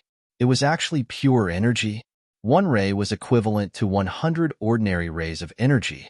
At this moment, the other 2 people also stepped forward and easily ended the life of the Dharma Shatterer beast. At this moment, Zichen seemed to understand why Dharma Shatterers were superior to others. This kind of killing power was already heaven-defying for ordinary spiritual spellcasters. Zichen turned to look at Kant. Butterball's expression changed. He took a few steps back and guarded against Zichen. The other 2 people also mobilized their energy. There were 6 of them. At this moment, 3 of them had left. If Zichen attacked at this moment, they would be in a very passive position. "Each of you has the ability to kill a Dharma Shatterer beast of the same level." Zichen did not attack, but asked. "Of course." Kant nodded with a proud expression. "For us, this is the most basic. What about the Dharma Shatterer beast of the 6 forces state? Can you kill it?" Zichen asked again. The pride on Butterball's face disappeared. "The 6 forces state is a watershed. No one can kill a Dharma Shatterer of a higher level." Zichen nodded. It seemed that even though the soul power of a Dharma Shatterer was strong, there was still a limit. At this moment, Phoebe and the other 2 walked back. The 6 of them once again guarded Zichen as he moved forward. This time, after moving forward for a few miles, Zichen saw someone standing in front, seemingly waiting. Chapter 5071. Lu Yao stood in front, in a very conspicuous position. The reason why it was conspicuous was because the guardian armor was glowing, which was particularly eye-catching. He held a long staff in his hand, and 4 people followed behind him. Zichen frowned slightly. When Marcus arrived last night, he told him that Lu Yao had talked to a few people about the possibility of both sides joining forces. Today, they met again. In Lu Yao's hand, the long staff was raised high, and then slowly lowered it, pointing straight at Zichun. His eyes were full of cold, murderous intent, and he provoked, "Do you dare to fight me?" Zichun stopped and turned to look at them. "Is this the helper you found?" Phoebe and the others stopped moving forward. Phoebe said, "If you have the ability, beat him first." The 6 of them were not in a hurry to attack. If Zichun could die in Lu Yao's hands, it would be best. Of course, the possibility of that was not high. Zichun stepped forward and looked at them. "Do you want to come at me together, or one by one? I can deal with you alone." Lu Yao waved the long staff in his hand, looking extremely confident as he walked forward slowly. Zichun nodded and said, "All right, but I'll be blunt today. If you want to fight me, you must prepare the martial crystal in advance, or I won't let you live." The expressions of the people behind Lu Yao changed. Of course, they were not afraid of Zichun, but they felt that this weirdo was still so greedy even when he was about to die. "You're courting death." Lu Yao suddenly sped up and smashed the long staff in his hand. A long saber appeared in Zichun's hand, and he blocked in front of him. Light shone, and the blade trembled. Clang! The 2 weapons met, creating a powerful ripple. "Lu Yao, be careful. That guy is good at sneak attacks," someone behind reminded him, worried that Lu Yao would be careless. Wong. There was a strong vibration, and the 2 of them retreated. Zichun did not use the slaughter spirit. Lu Yao's armor glowed, forming an amazing defense. He moved forward again, and the long staff smashed down with full force. Zichun was still blocking and did not take the initiative to attack. "That's it?" Someone saw this and had a disdainful expression. "Aren't the rumors fake? It said that when this guy was in the 4th strength realm, he could kill a 5th strength realm cultivator. Look at him. He's already being suppressed by Lu Yao. He'll be beaten to death in a few rounds." When the people who followed Lu Yao saw this scene, all of their worries disappeared. Zichun, who was fighting against Lu Yao, kept retreating. He couldn't withstand Lu Yao's power at all. Although the long saber in his hand was of a good grade, it was clearly not as good as the long staff. At this moment, there were already several cracks on it. "We still can't be careless. I heard that he has a strange weapon on him," one of them said. "Even now, he still hasn't used it. It's obvious that the rumors are exaggerated." Perhaps, after seeing Lu Yao's astonishing defense, he knew that it would be useless even if he used it. These people discussed animatedly with relaxed expressions. The previous tension had disappeared without a trace. How could this be? Phoebe and the others were in disbelief. They didn't think that Lu Yao alone could kill Zichun. The reason why he had agreed to let them come was because he wanted them to exhaust some of Zichun's strength. However, the reality seemed to be much better than they had expected. Zichun couldn't resist Lu Yao's attacks at all. He was retreating step by step. Furthermore, that weapon was on the verge of being destroyed. He hasn't used that light yet. "Don't be careless." Butterball and Kant cautioned cautiously. They had experienced Zichun's strength, so they didn't dare to be the slightest bit careless. Senlali also nodded and said, "He's very cunning. We just have to be cautious." Boom, boom, boom. A powerful energy surged in front of them. Zichun kept retreating. The long saber in his hand was chipped more and more. "Is this all you've got?" Lu Yao looked at Zichun and said disdainfully, "Is this what gives you the right to be arrogant?" In the next moment, the long staff in his hand smashed down again. The long staff released a dazzling light, and an almost violent energy surged out. Boom. In the face of this attack, the long saber in Zichun's hand was completely broken. The powerful energy surged, and his body was pushed back several meters. The people brought by Lu Yao were cheering loudly. They were very excited. What is this guy doing? Butterball and Kant were very confused. Zichun couldn't be so weak. If he was so easy to deal with, why did the 6 of them have to spend so much effort? Why did he let them suffer such a big loss? Could it be that Zichun hasn't made a move yet because of Lu Yao's defense? Phoebe guessed, can his defense really block Zichun's attack? This was very likely. For a moment, they were a little excited. If that was the case, they didn't mind immediately killing Lu Yao and taking the armor. Go to hell. Lu Yao jumped high and smashed down with the staff with both hands. That's enough playing. It's time to end it. Zichun threw away the saber in his hand. The next moment, the bone staff was in his hand. He didn't attack. He was still blocking horizontally. The long staff landed on the bone staff. There was a loud explosion, and countless ripples spread out. That's it. Amidst the cheers of those people, Zichun used the light of sprite commandeering. Like a flash of lightning, it directly pierced through Lu Yao's head. The armor could only protect the body, but it couldn't protect the head at all. In addition, the light of sprite commandeering was too fast. Lu Yao's body swayed. He couldn't react at all. What are you waiting for? Hurry up and heal your injuries. Zichun looked at him and kindly reminded him, heal my injuries, Lu Yao gritted his teeth. But just as he opened his mouth, the light came again and pierced his head. The cheers behind turned into cries of surprise. And it was a cry of fear. The energy around Lu Yao's body no longer listened to him. He finally sensed the danger. He retreated with fear in his eyes. At this moment, the bone staff in Zichun's hand swept forward. Half of Lu Yao's arm was gone. It was originally half of his body, but the armor blocked the light of the bone staff. It was obviously a good thing. Zichun's eyes lit up.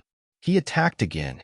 Lu Yao's other arm was also gone, and the ring fell to the ground.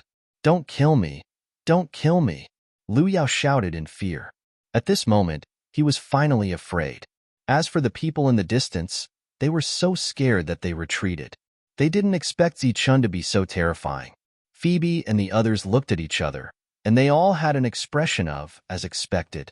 Zichun walked in front of Lu Yao and looked at the terrified man. He said, "Don't be afraid. I won't kill you, even if you don't have martial crystals on you." As he spoke, he directly took off the other party's armor and put it on in front of everyone. The armor shone and could shrink on its own. It fit him very well. He was very satisfied. Then, he picked up Lu Yao's long staff and said, "Don't worry, I won't kill any more after taking this. We still have to talk about principles." Then, under the stunned gazes of the crowd, Zichun walked towards the few lawbreakers who were also stunned. "The few of you, are you going to hand over your martial crystals in exchange for your lives? Or do I have to beat you up until you hand over your lives?" Zichun held the long staff in his hand and put on the armor. "You're courting death." The 6 of them were furious. They obviously wouldn't give in just like that. Zichun, who had snatched Lu Yao's equipment, raised the long staff at the 6 of them. He smashed it down. Without hesitation, a sharp whistling sound was heard. Go to hell. The 6 of them were all in the 5-strength state and were lawbreakers. Naturally, they were not afraid of Zichun and began to fight together. Then, under the shocked gazes of the crowd, Zichun withstood the attacks of the lawbreakers and knocked them down with one strike.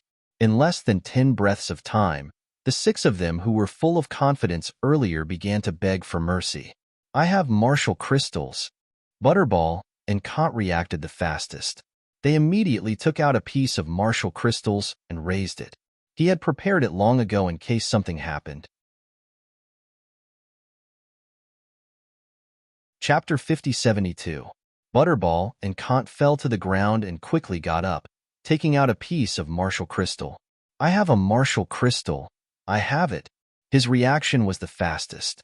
Obviously, he was already prepared. Zichun held a long rod in his hand and wore the armor he had snatched. He was happy. "Here, exchange your life." Kant raised the martial crystal, somewhat frightened. The people who followed Lu Yao in the distance were dumbfounded when they saw this scene. In their eyes, spellbreakers were all arrogant existences. In front of spellbreakers, they would always be superior. But today it had changed. They were afraid of a spellbreaker. Zichun's gaze moved and looked at the others. "It seems that you guys are not prepared. Then don't blame me for being impolite." Killing intent flashed in his eyes. Zichun waved the long rod in his hand, and a sharp whistle sounded. "Wait, I have one too." Sang Laurie screamed and also took out a piece of martial crystal. At this time, it seemed that there was nothing to be ashamed of. Surviving was the most important thing. Then, Phoebe and the others each took out a piece of martial crystal. They were all prepared. Seeing this in the distance, the corner of Lu Yao's mouth twitched. Obviously, He had been fooled. These fellows had long anticipated this step. He was the only one who foolishly thought that he could really kill Zichen. He did not expect that his equipment would be stolen. 6 people, 6 pieces of martial crystal, 1 for each person. Zichen held the long rod and took away the few pieces of martial crystal. Then, he carried the long rod on his shoulder. Thank you for this time, but if there's a next time, each of you will get 2 pieces of martial crystal. Why? Kant asked. Because your realm is high. If I ask you for another piece, wouldn't it be a slap to your face? In any case, you are all spellbreakers of the 5 forces realm. Naturally, I have to think highly of you. Zichen glanced at them and said, and this time, you guys are not as good as Lu Yao. Look at them. What did they bring out? Look at you guys. Isn't it a little shabby? The word shabby is used rather brilliantly. This is the first time in many years that someone has used this word to describe a spellbreaker. A calm voice came from the front. When Zichen heard the voice, he immediately turned his head. His expression was full of vigilance. There was a person standing there. In this environment, there was no light that represented power around him. This made Zichen's expression change. This person was at the 6 forces realm. Spike, you're finally here. After seeing the other party, Phoebe and the others all had happy expressions on their faces. Lu Yao was stunned for a moment before he sneered. Clearly, he didn't expect them to have prepared such a backup plan. There was no doubt that Zichen was going to die. The expressions of those who had retreated in the distance also changed at this time. 6 forces state? Zichen looked at the other party.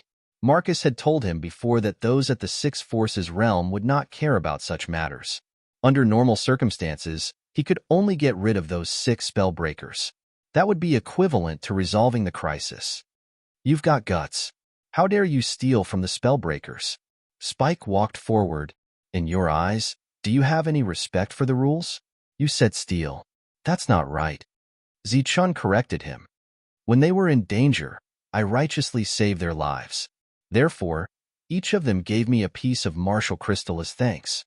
Is that wrong? Zichen waved the long rod in his hand.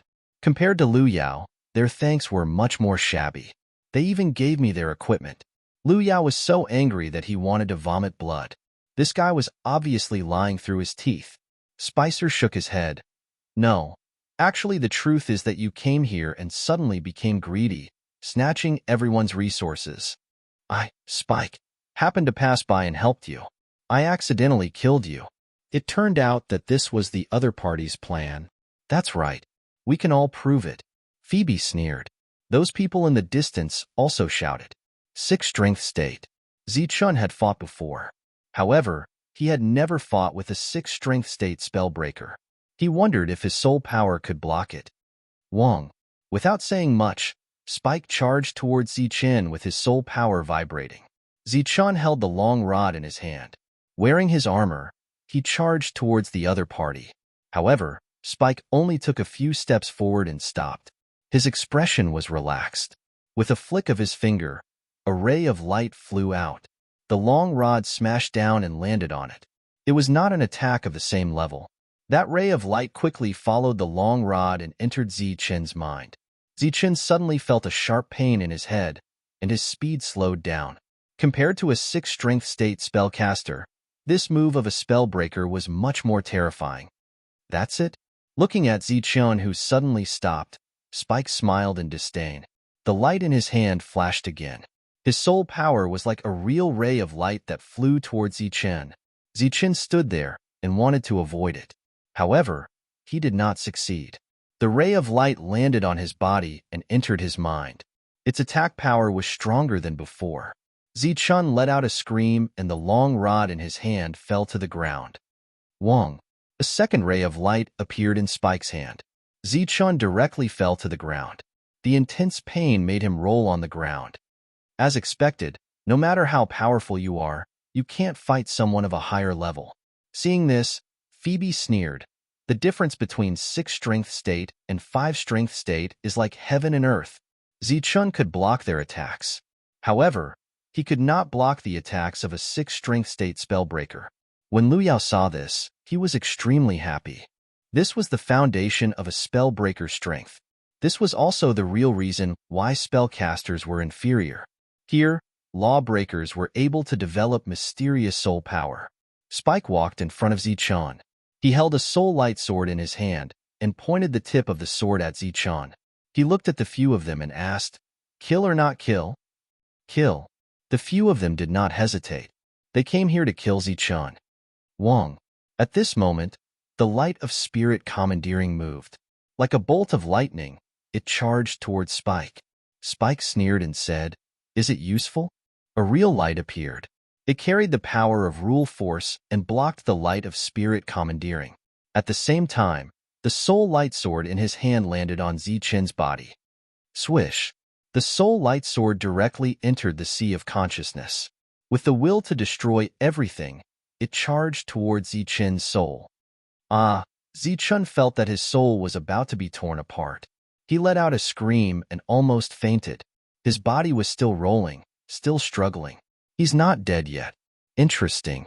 In his hand, soul power formed a long blade and the blade light slashed downwards. Wang. The blade light entered the sea of consciousness again and slashed towards the depths of Zichun's soul. Zichun's body was trembling. He was in incomparable pain as he rolled on the ground. "Let's see how long you can last." Spike sneered again and again. The attacks in his hand continued to fall. Each attack was very terrifying. Phoebe and the others stood at the side and began to laugh at him. At this moment, they were completely relieved. Since it was like this, Zichun would definitely not make a comeback. Liu Yao's injuries had recovered quite a bit. He also stood up. Looking at Zichun, who was rolling on the ground, he only felt carefree. His mood was extremely carefree. The crowd in the distance was the same. Again, Spike's attack did not stop. After more than a dozen attacks failed to kill Zichun, Spike finally lost his patience. "All right, let's end this."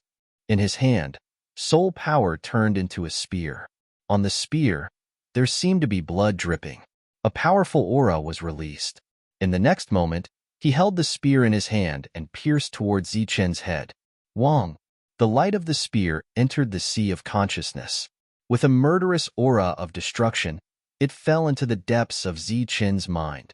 There was a black stone floating quietly here. This was the core of Zichun's soul. The spear passed through the sea of consciousness and landed on the black stone. Pa! With a soft sound, a crack appeared on the black stone. Chapter 5073. Crack! The black stone was hit by the spear, and several cracks appeared on it. As if a seal had been opened, a black light immediately escaped from the black stone, filling Zichun's sea of consciousness. The spear was still there, releasing a terrifying aura, trying to destroy the escaping soul power. At this moment, the black stone shook. Buzz! There seemed to be a strange rule appearing from the sea of consciousness, and in an instant, it destroyed the soul power spear. In the black stone, the light continued to escape, filling Zichun's sea of consciousness. These lights were all soul power. They were real soul power. They seemed to be in a seal before, and as the spear shattered the black stone, they finally broke out of the seal. Spicer's attack landed. In his imagination, Zichun would scream, and then his body would disappear. However, such a scene did not happen. Zichun was still lying there, no longer rolling or screaming, as if he had fallen asleep, becoming very quiet. What's going on? Butterball and Kant were bewildered. Is he dead? Of course he was not dead, because below the six forces state, he would disappear if he died. This was the most basic common sense. However, right now, Zichun's situation was too strange, and they could not figure it out. This guy, could he be faking his death? Phoebe was also a little uncertain. Do you think we are idiots? Sang Lali was so angry that he launched an attack. If he really dies, you will disappear. The energy attack landed on Zichun's body, but it was like a clay ox entering the sea, and did not cause the slightest ripple. I don't believe it. A cold light flashed across Spicer's face. In front of everyone, he could not kill a five forces state, and he felt very embarrassed. In his hand, energy vibrated violently, and countless soul power gathered in front of him, forming a spear. The spear was dripping blood. and every drop of blood was made of soul power. It looked exceptionally terrifying. Phoebe and the others could not bear the pressure of this soul power and immediately retreated. They knew that their former comrade was truly enraged today. Buzz, gripping the spear tightly in his hand, his soul power surged wildly as he thrust it forward. It directly pierced into Zichun's mind. Facing this attack, Zichun did not resist at all. At this moment, a violent aura suddenly erupted from Zichun's mind, forming a black storm. The long spear that Spike had just stabbed into Zichun's sea of consciousness seemed to have met its natural enemy as it quickly escaped. Shwa. At this moment, the storm spread and engulfed the spear. In the next moment, the spear exploded. At the same time, the storm was wreaking havoc as it frantically expanded. The soul power contained within it caused everyone to be alarmed. What powerful soul power! Khan exclaimed. How could this be? He's a spirit caster. How can he have soul power? Phoebe was also in disbelief. Sang Lali and the others looked at the raging storm of soul power in front of them with shock in their eyes. In Shattering Law City, spirit casters and spell breakers were at odds with each other. However, there was a clear difference between the two. Spiritual techniques had energy, while breaking techniques had soul power. It was impossible for the two to be combined, unless a word that rarely appeared in their minds appeared. That was a very special existence. There were very few of them, and they were the top existences in this world. Shadow Destroyer. Could it be that Zichun was a Shadow Destroyer? As soon as this thought appeared, it was dispelled. The birth of every Shadow Destroyer in this world was extremely difficult.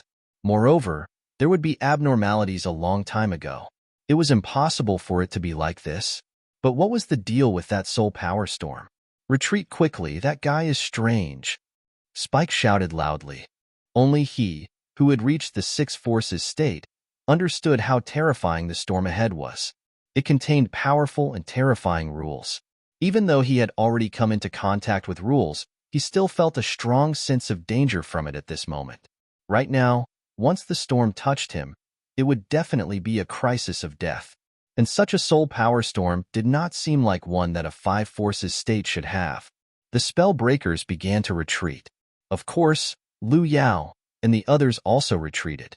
The soul power storm ahead continued. Zichun lay in the storm as if he had fallen into a deep sleep. He did not know what had happened. As the soul power dissipated, the cracks on the black stone began to repair until they were completely healed. The storm that formed around him also slowly dissipated. A portion of the soul power disappeared in the surroundings, and a portion returned to the sea of consciousness. The people in the distance all watched from there, not daring to act rashly. Zichun sat up. He was very clear about what had happened just now. It was just that his body did not listen to him. In his mind, a new space appeared, and in this space, a piece of black stone quietly floated. And around the black stone, there was black soul power.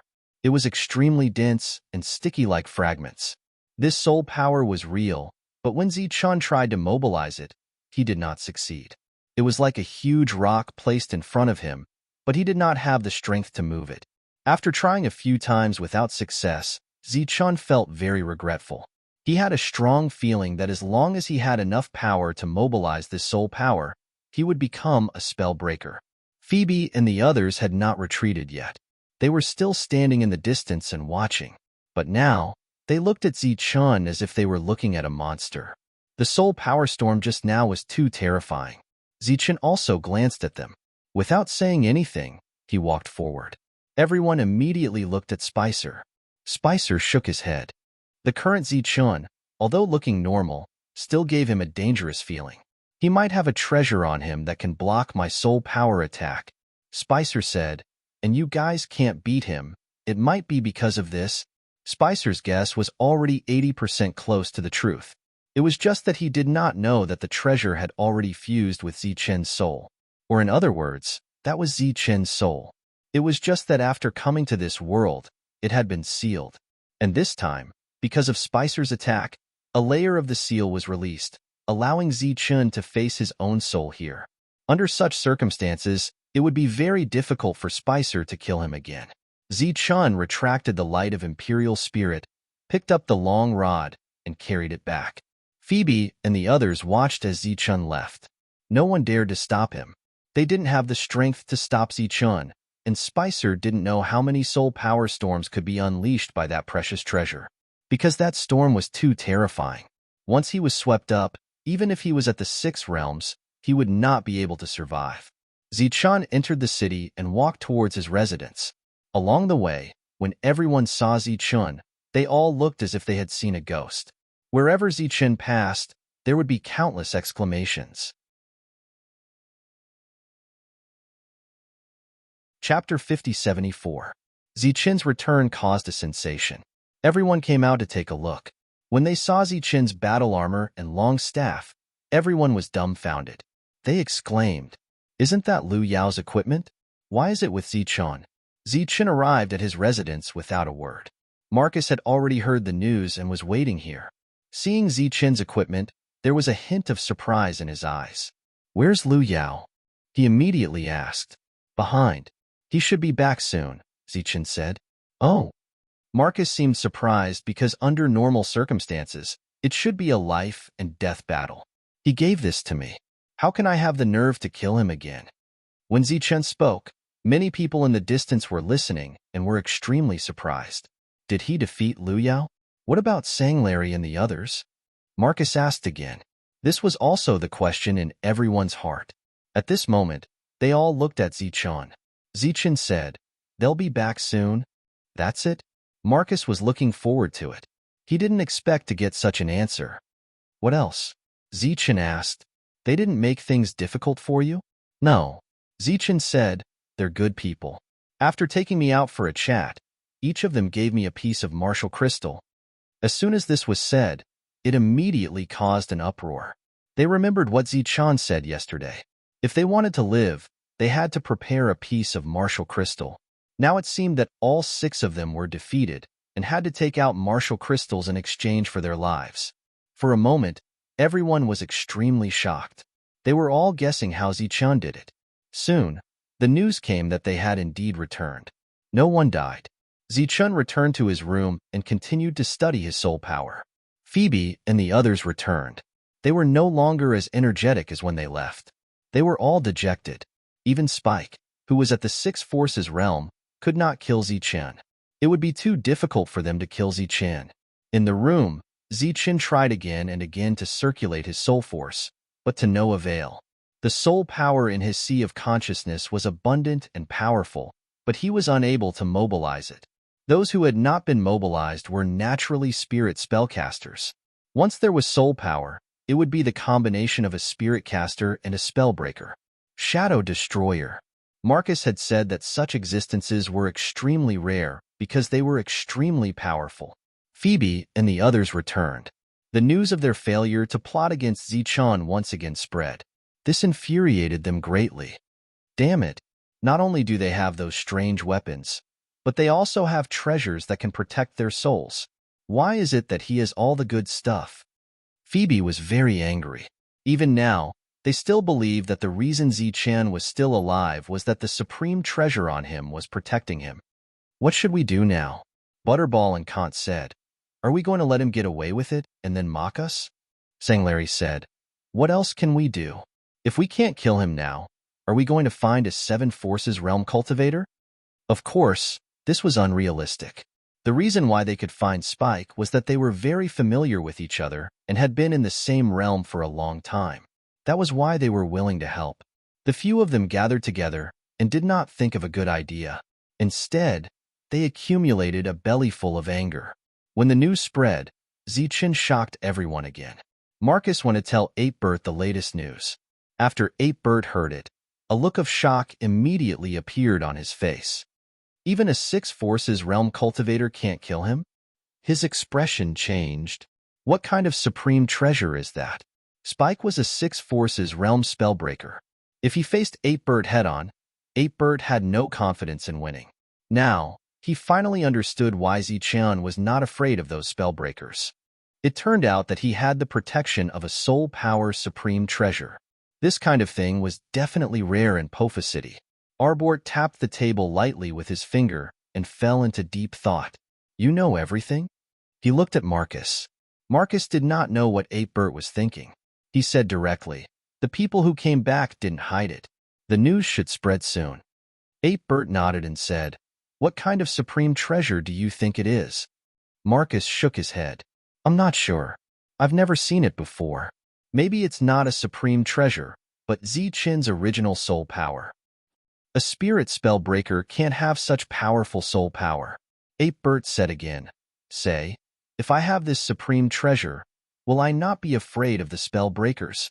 Marcus' expression changed. The reason why the spellbreakers are powerful is that they have soul power that we can't resist. That's why they are superior to others. 8-Bert said, and once we have a soul power supreme treasure, will we be able to suppress them? Sir, what do you mean? Marcus looked at 8-Bert. 8-Bert smiled and said, don't think too much. I'm just asking out of curiosity. After all, we've never seen a soul power supreme treasure before. By the way, go and tell Zi-Chun that he did well this time. But don't be careless. The spellbreakers rarely suffer losses. They might come up with some bad tricks. When the time comes, I won't be able to protect him even if I want to. Yes. Marcus nodded and left 8-Bert's residence. After leaving 8-Bert's residence, Marcus finally heaved a sigh of relief. He was really worried that Lord Bert would say what he thought. Originally, he wanted to share this good news with Lord Bert, but now it seemed that was not the case. It seems that Zi-Chun might be in trouble again. Marcus shook his head helplessly. Even Lord Bert's mood was not normal, let alone the others. Once the news spread, everyone would be talking about the soul power supreme treasure. Maybe Lord Bert was reminding me to persuade Zi-Chun to hand over the supreme treasure in exchange for Pinyin? Marcus shook his head again. That was obviously impossible. Even if there really was a supreme treasure, if Zi-Chan was willing to hand it over, it would only be a dead end. Because without the protection of the supreme treasure, any one of Phoebe and the others could kill him. He wanted to go back immediately and remind Zi-Chun to be careful. Just as he walked to the door, he saw someone arrive ahead of him. Zi-Chun, get out here. This voice came from Lu Yao. Even without his armor and weapon, he was still arrogant and domineering. Because there was a 6th-strength realm cultivator beside him. This was his teammate. Lord Ogiest is here. Hurry up and come out to greet him. Lu Yao shouted again. Zi-Chun walked out of the room, wearing his armor and holding a long staff. What are you shouting for? Ogiest stood there, no energy surging around him. He narrowed his eyes and stared at Zi-Chun. You're Zi-Chun? Who are you? Zi-Chun looked at him. Why aren't you greeting Lord Ogiest when you see him? Lu Yao roared. Ogiest waved his hand and said, there's no need to greet me. Hand over Lu Yao's weapon and armor with both hands and apologize to Lu Yao. Then, this matter will be settled. Chapter 5075. What did you say? Zi-Chun looked at Ogiest. I told you to return the item and then kneel down and apologize. Don't you have ears? Lu Yao stared at Zi-Chun and shouted. You've got guts? Zi-Chun's eyes flashed coldly. Did you forget how you begged for mercy? Open your dog eyes wide and look. Lord Ogiest is here. Lu Yao angrily rebuked. What's with your attitude? Ogiest coldly said. I don't want to repeat the same words a second time. Zi-Chun looked at him. Why should I? Ogiest narrowed his eyes. What do you think? I say you're crazy. Zi-Chun's eyes had a hint of ridicule. Did you eat the wrong medicine? Are you trying to act like a character in front of me? Why don't you take a look at yourself? I'm not even afraid of a 6 forces realm lawbreaker, so why should I be afraid of you?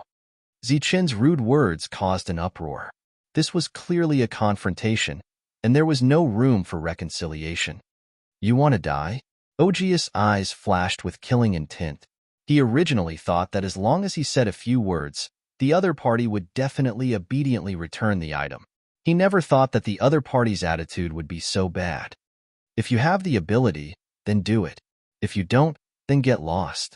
Zi-Chun looked at Ogiest and disdainfully said, I hate people like you who don't have the ability and talk a lot of nonsense. Zi-Chun looked at Lu Yao again. Serves those lawbreakers right for looking down on you. Look at how you can't afford to lose. Look at them. Which one of them isn't honest? After saying that, Zichen turned and returned to his room. "Stop!" Ogiest angrily shouted, his eyes fixed on Zichen. Zichen stopped, looked at the other party, and coldly said, "If you have the ability, then do it now. If you don't, then get lost." Lu Yao shouted, "Zichen, don't be so proud. You blocked the lawbreakers because you have a soul power treasure, but in front of a spirit mage, your treasure is useless. As long as there's a light, you'll die. Now, obediently kowtow and admit your mistake. Otherwise, you know the consequences. I told you to scram, but you didn't. Looks like you're here to get scolded." Zichun could see that the two obviously did not dare to make a move, and he also did not dare to make a move here, so he could only fight with the two of them. "Why should I return the things that I obtained with my own strength? A spirit caster of the Six Forces realm, what are you? Even a Six Forces level spellbreaker didn't ask for anything from me. Who do you think you are? You don't have the guts to make a move, yet you dare to come to my place and look for trouble? Is there something wrong with your brains, or do you need a scolding?" Zichen did not hold back in front of this Six Realms cultivator, and he began to scold him. The Six Forces realm cultivators were naturally furious, but they did not dare to make a move. From this, it could be seen that spirit casters were in an awkward position in Broken Law City. If it were those fellows, they would have attacked long ago. After a round of scolding, Zichen naturally wouldn't wait for the other party to scold him back. He turned around and entered the room, leaving behind a group of people with their heads buzzing. This should be the first in history to do so, right? Marcus really admired Zichen. He was too bold. However, on second thought, the other party had taken the initiative to come here this time to find trouble. The probability of both parties reconciling was too small. Since this was the case, it was normal for him to scold him to his heart's content. Ogiest was filled with anger, but he had no place to vent it. Even if he was a Six Realms cultivator, it was impossible for him to kill Zichen in this place. Therefore, they turned back with anger. If they wanted to kill Zichen, they had to lure him outside again.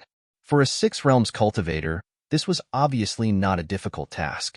However, just as Ogiest was thinking of a way to get Zichen out, he encountered an obstacle. This made him feel very incredulous. He was a Six Realms cultivator, yet he couldn't make the decision for a Five Realms cultivator? Lu Yao waited outside. After a while, Ogiest walked out with a look of unwillingness on his face. "How was it?" Lu Yao asked. Ogiest shook his head and said, "He didn't agree." Lu Yao was shocked and said, "How is that possible? It's just a mission to take him out. How could he not agree? That guy has a soul power treasure on him. Now, he has been targeted by many forces. Everyone is currently observing. Naturally, they don't dare to act rashly." Hearing Ogiest's words, Lu Yao said unwillingly, "Could it be that this is a good thing for him?" Even though Ogiest was unwilling in his heart, he had no other way to deal with Zichen. "Tomorrow, I'll look for Phoebe and the others. Maybe they can help." Lu Yao believed that after this incident, they would be more determined to kill Zichen. They would definitely help. There were many rules of a spiritual caster, but they were useless against a spell breaker. "All right, as long as we leave this place, I will definitely be able to kill him." Ogiest's eyes were full of killing intent. He was also full of confidence in killing Zichen. The next day, Lu Yao went to look for Phoebe. Phoebe was very unwilling to see him. After Lu Yao explained the purpose of his visit, Phoebe said angrily, "Do you think I'm an idiot?" "What do you mean?" Lu Yao felt a little confused. He asked for help this time to build a good relationship. He didn't have any ill intentions. "Now, everyone knows that Zichen has a treasure on him.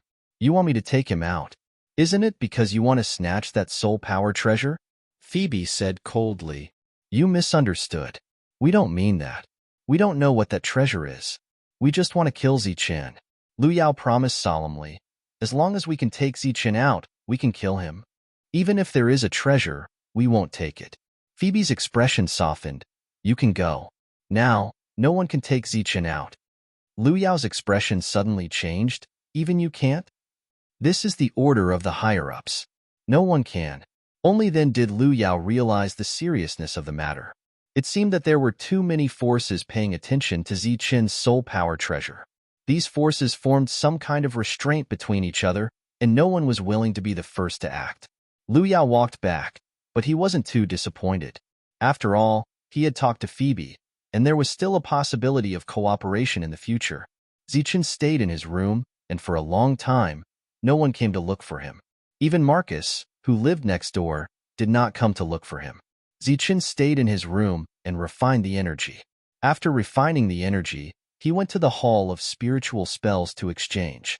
Along the way, many people looked at him strangely, but no one came to find trouble. This made Zichen feel a little strange.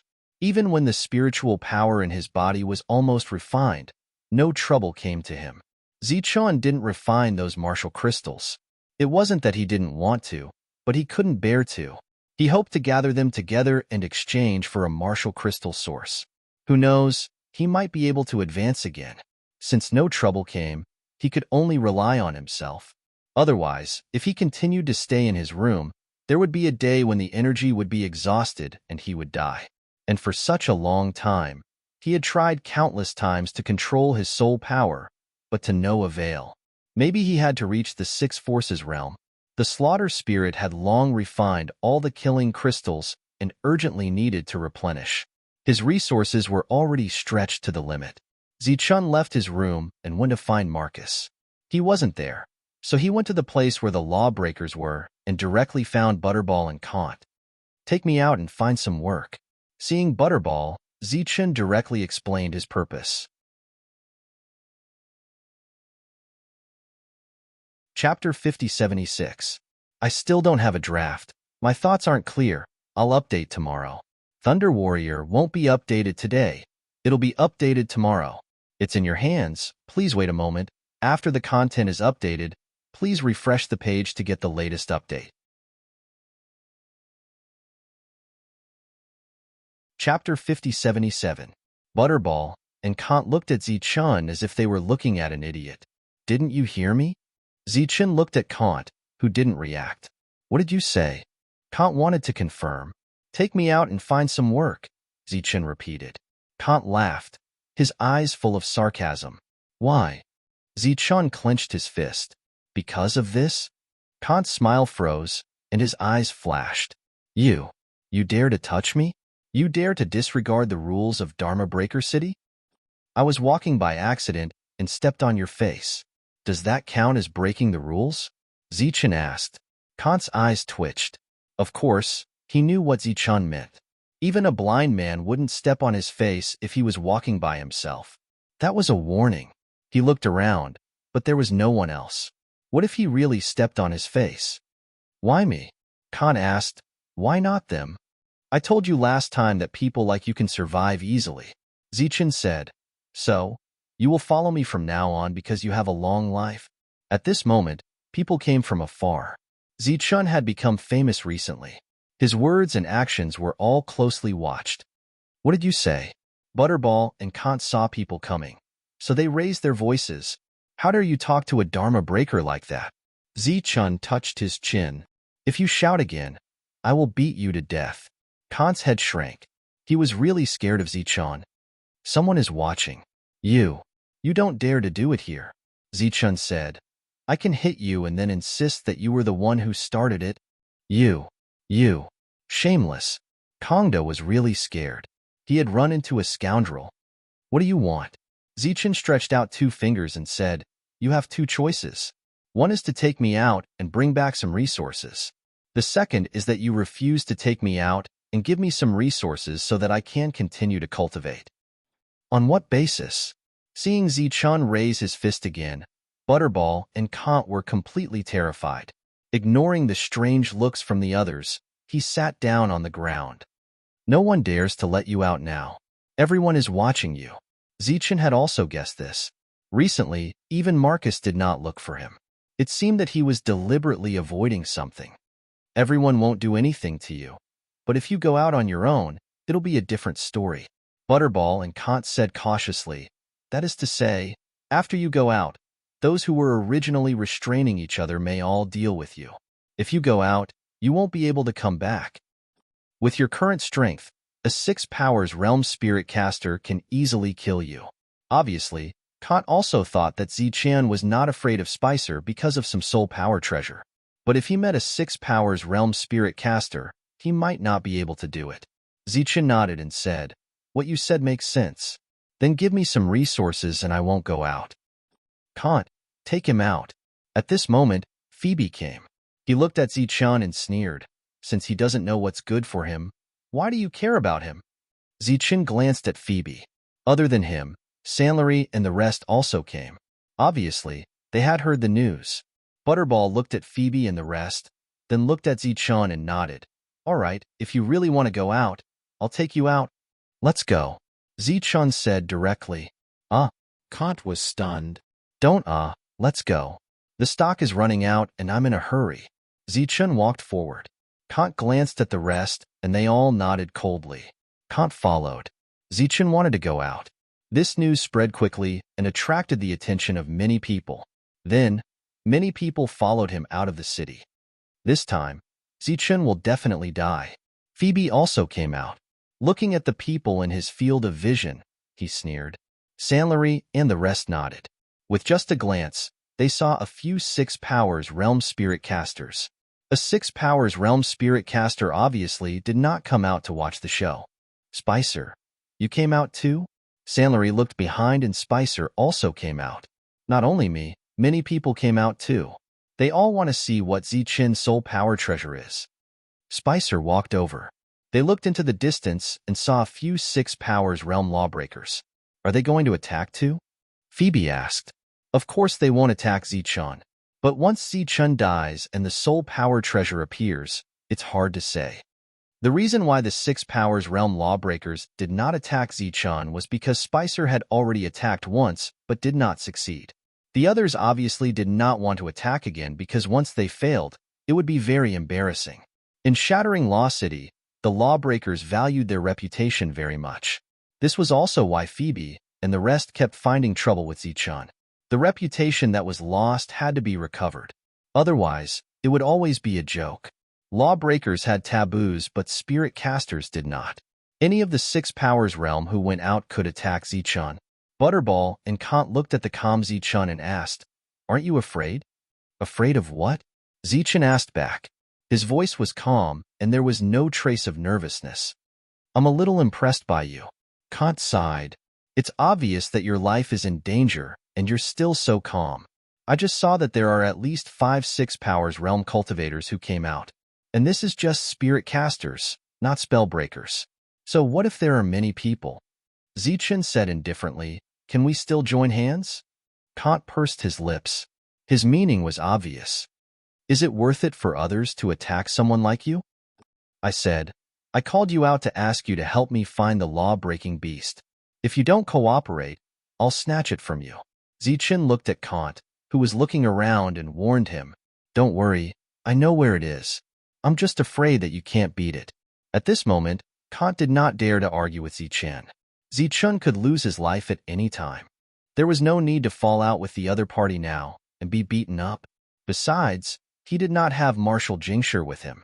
Ziqian was in front and the rest were behind, maintaining a certain distance. No one came up. They were all tailing.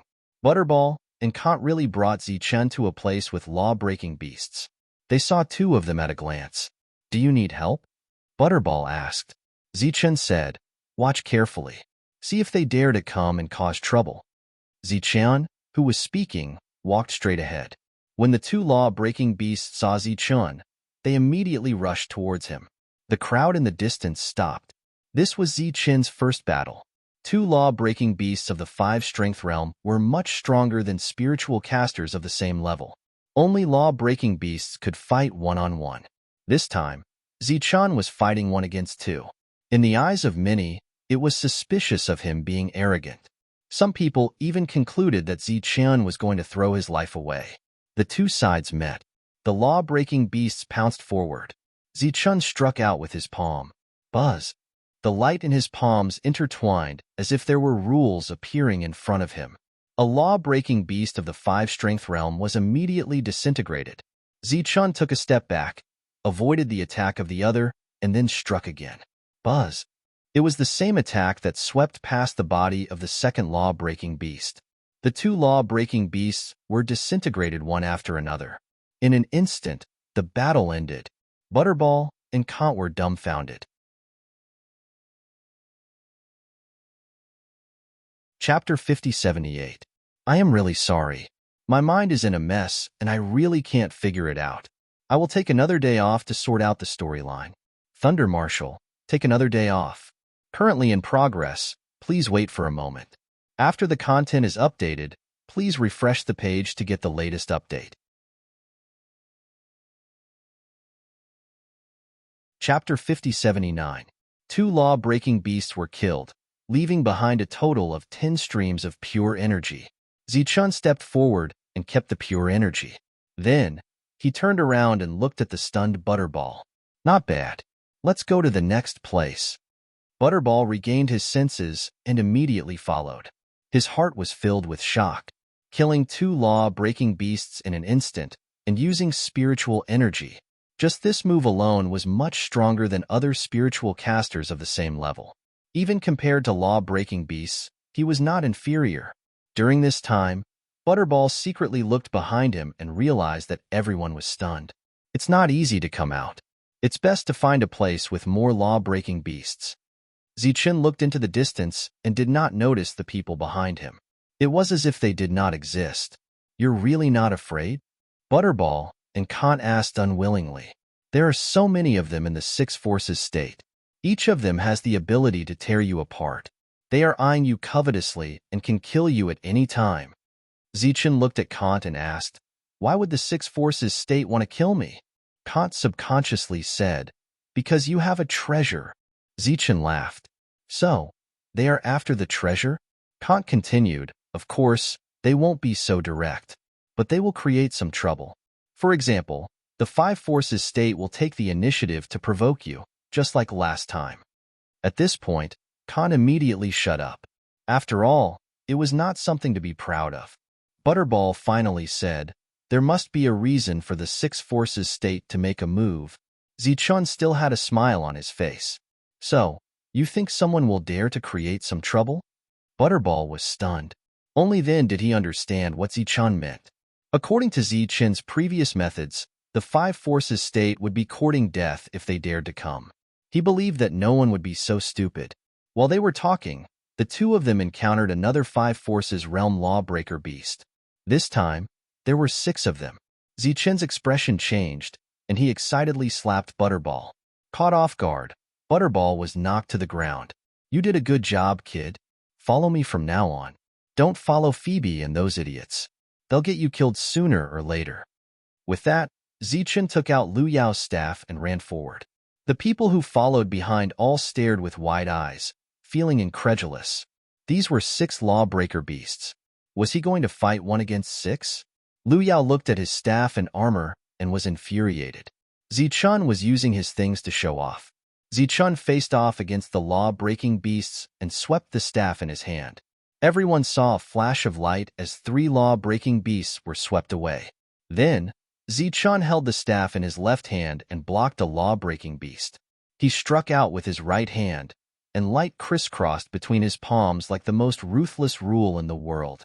It swept toward a law-breaking beast. The crisscrossed light swept through a law-breaking beast's body, and it disintegrated in the air. Zichun was also attacked by the last law-breaking beast. The armor absorbed most of the power, and his body slid backward. With the staff in his hand on the ground, Zichun steadied his body. He tapped his feet, and his body soared into the air. He raised the staff high and smashed again. A few law-breaking beasts in the air were knocked away. Zichun landed on the ground, rolled, and avoided the pouncing attacks. He arrived in front of a law-breaking beast. The attack that made Butterball's heart tremble appeared again. He stood up again. He had never seen such a straight beam of light. It was crisscrossing, ruthless, and terrifying. It was like the most ruthless rule in the world, and it made him feel cold. Where the light passed, the law-breaking beasts were disintegrated and fell to the ground. With the armor, he could fight against 6 at the same time. In the distance, the people who came were shocked. This kind of combat power had far surpassed many lawbreakers. There were also some people who glanced at Lu Yao.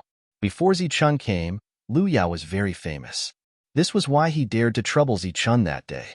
But at that time, Lu Yao did not dare to say that he could fight against 6 at the same time. But Zichun, who had Lu Yao's armor, could. The difference in combat power between the two sides was obvious. Being stared at by some people, Lu Yao's face was very ugly. At this moment, there was a cry of surprise. The battle in front had ended. Zichun had obtained dozens of pure energy. This kind of harvest alone made many people envious. It should be known that 1 pure energy was equivalent to 100 ordinary energy. And the pure energy obtained from killing law-breaking beasts of the 5 forces state was even purer than the energy obtained from the Hall of Spiritual Spells, because the latter was condensed, and this was formed naturally. By now, everyone had a better understanding of Zichun's combat power. Those of the 5 forces state would not dare to trouble him. As for those of the 6 forces state, how to deal with them? There were many of them here, but if they wanted to fight, they would need a reason, right? Ogia's face was very ugly. He did not expect things to be so tricky, but now, he was still confident that he could kill Zichun. Because Zichun's strength was limited to the 5 forces state, there was an insurmountable gap between him and the 6 forces state. Good harvest. Let's continue. Zichun turned to look at Kant. Kant nodded and followed, but this time he kept a distance from Zichun. He was a lawbreaker. How could he be manipulated by a spiritual spellcaster? Furthermore, he was sent sprawling on the ground with a single slap. It was simply too embarrassing. In Butterball's opinion, Zichun's method had created a strong deterrent force. Perhaps this trip would be more daunting than dangerous. This guy. Phoebe was very angry. Zichun's strength annoyed him. Everyone was frightened and did not dare to make a move. This made him even more irritable. But he did not dare to go up himself. He should have guessed this long ago. Looks like no one made the first move this time. Spicer gave such a conclusion. No one made a move? Are we going to let Zichun grow to the 6 forces state with the treasure? Phoebe asked unwillingly. Although this is possible, the difference between the 5 forces and the 6 forces is like heaven and earth. It is very difficult to break through. Spicer said, perhaps, he will only be able to stay in the 5 forces state for the rest of his life and be the strongest 5 forces state. Yes, Spicer had already determined that Zichun was the strongest existence in the 5 forces state. Sir, there should be no one making a move against Zichun. Should we go back? In another direction of the crowd, Marcus and Albert had also followed. Albert said indifferently, let's wait and see. Perhaps things are not that simple. Ogius did not want to endure any longer. No matter what, he had to kill Zichun. Thus, he looked at Lu Yao. You go? Lu Yao's expression suddenly changed. What? You go and give me a reason to make a move. Ogius said again. He is so strong. If I go up, I will die. Lu Yao's expression was very ugly. Ogius looked at him. You don't want your weapon and armor? Lu Yao's expression changed several times. That's good. You have to make a move quickly. With that, Lu Yao rushed forward and shouted, Zichun, you bandit. Give me back my things.